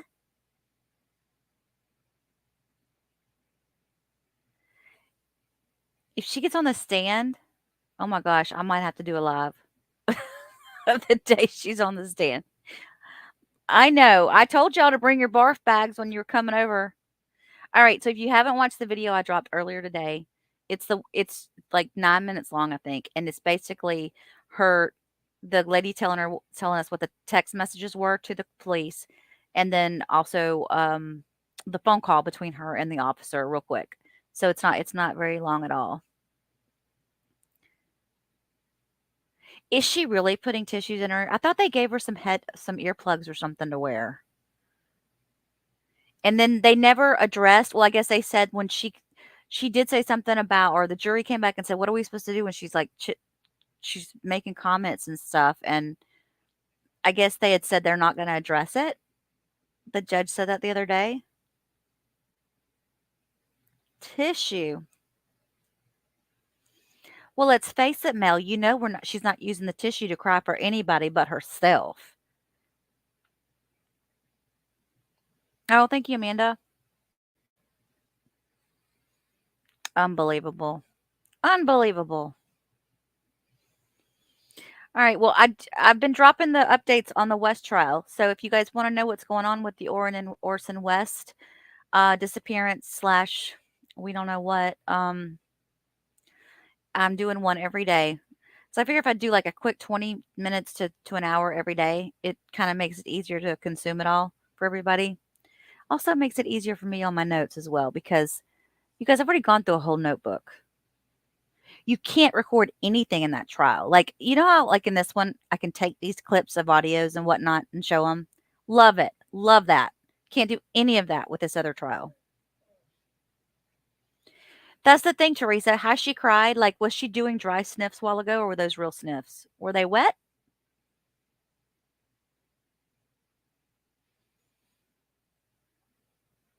Shouldn't have lied about that orange grape, girl. That's what we're going to start calling it, orange grape. All right, guys. Well, thank you again for tuning in. I really appreciate you being here and supporting the channel. Don't forget to hit the like button on your way out. I really need that on the algorithm. I'm struggling. I'm struggling here on YouTube. So if you don't mind, just it's free. It doesn't cost you anything. Just hit the like button if you haven't already. And y'all have a blessed evening. And hopefully I will talk to you very soon. Try to stay warm, Steve. Bye, you guys.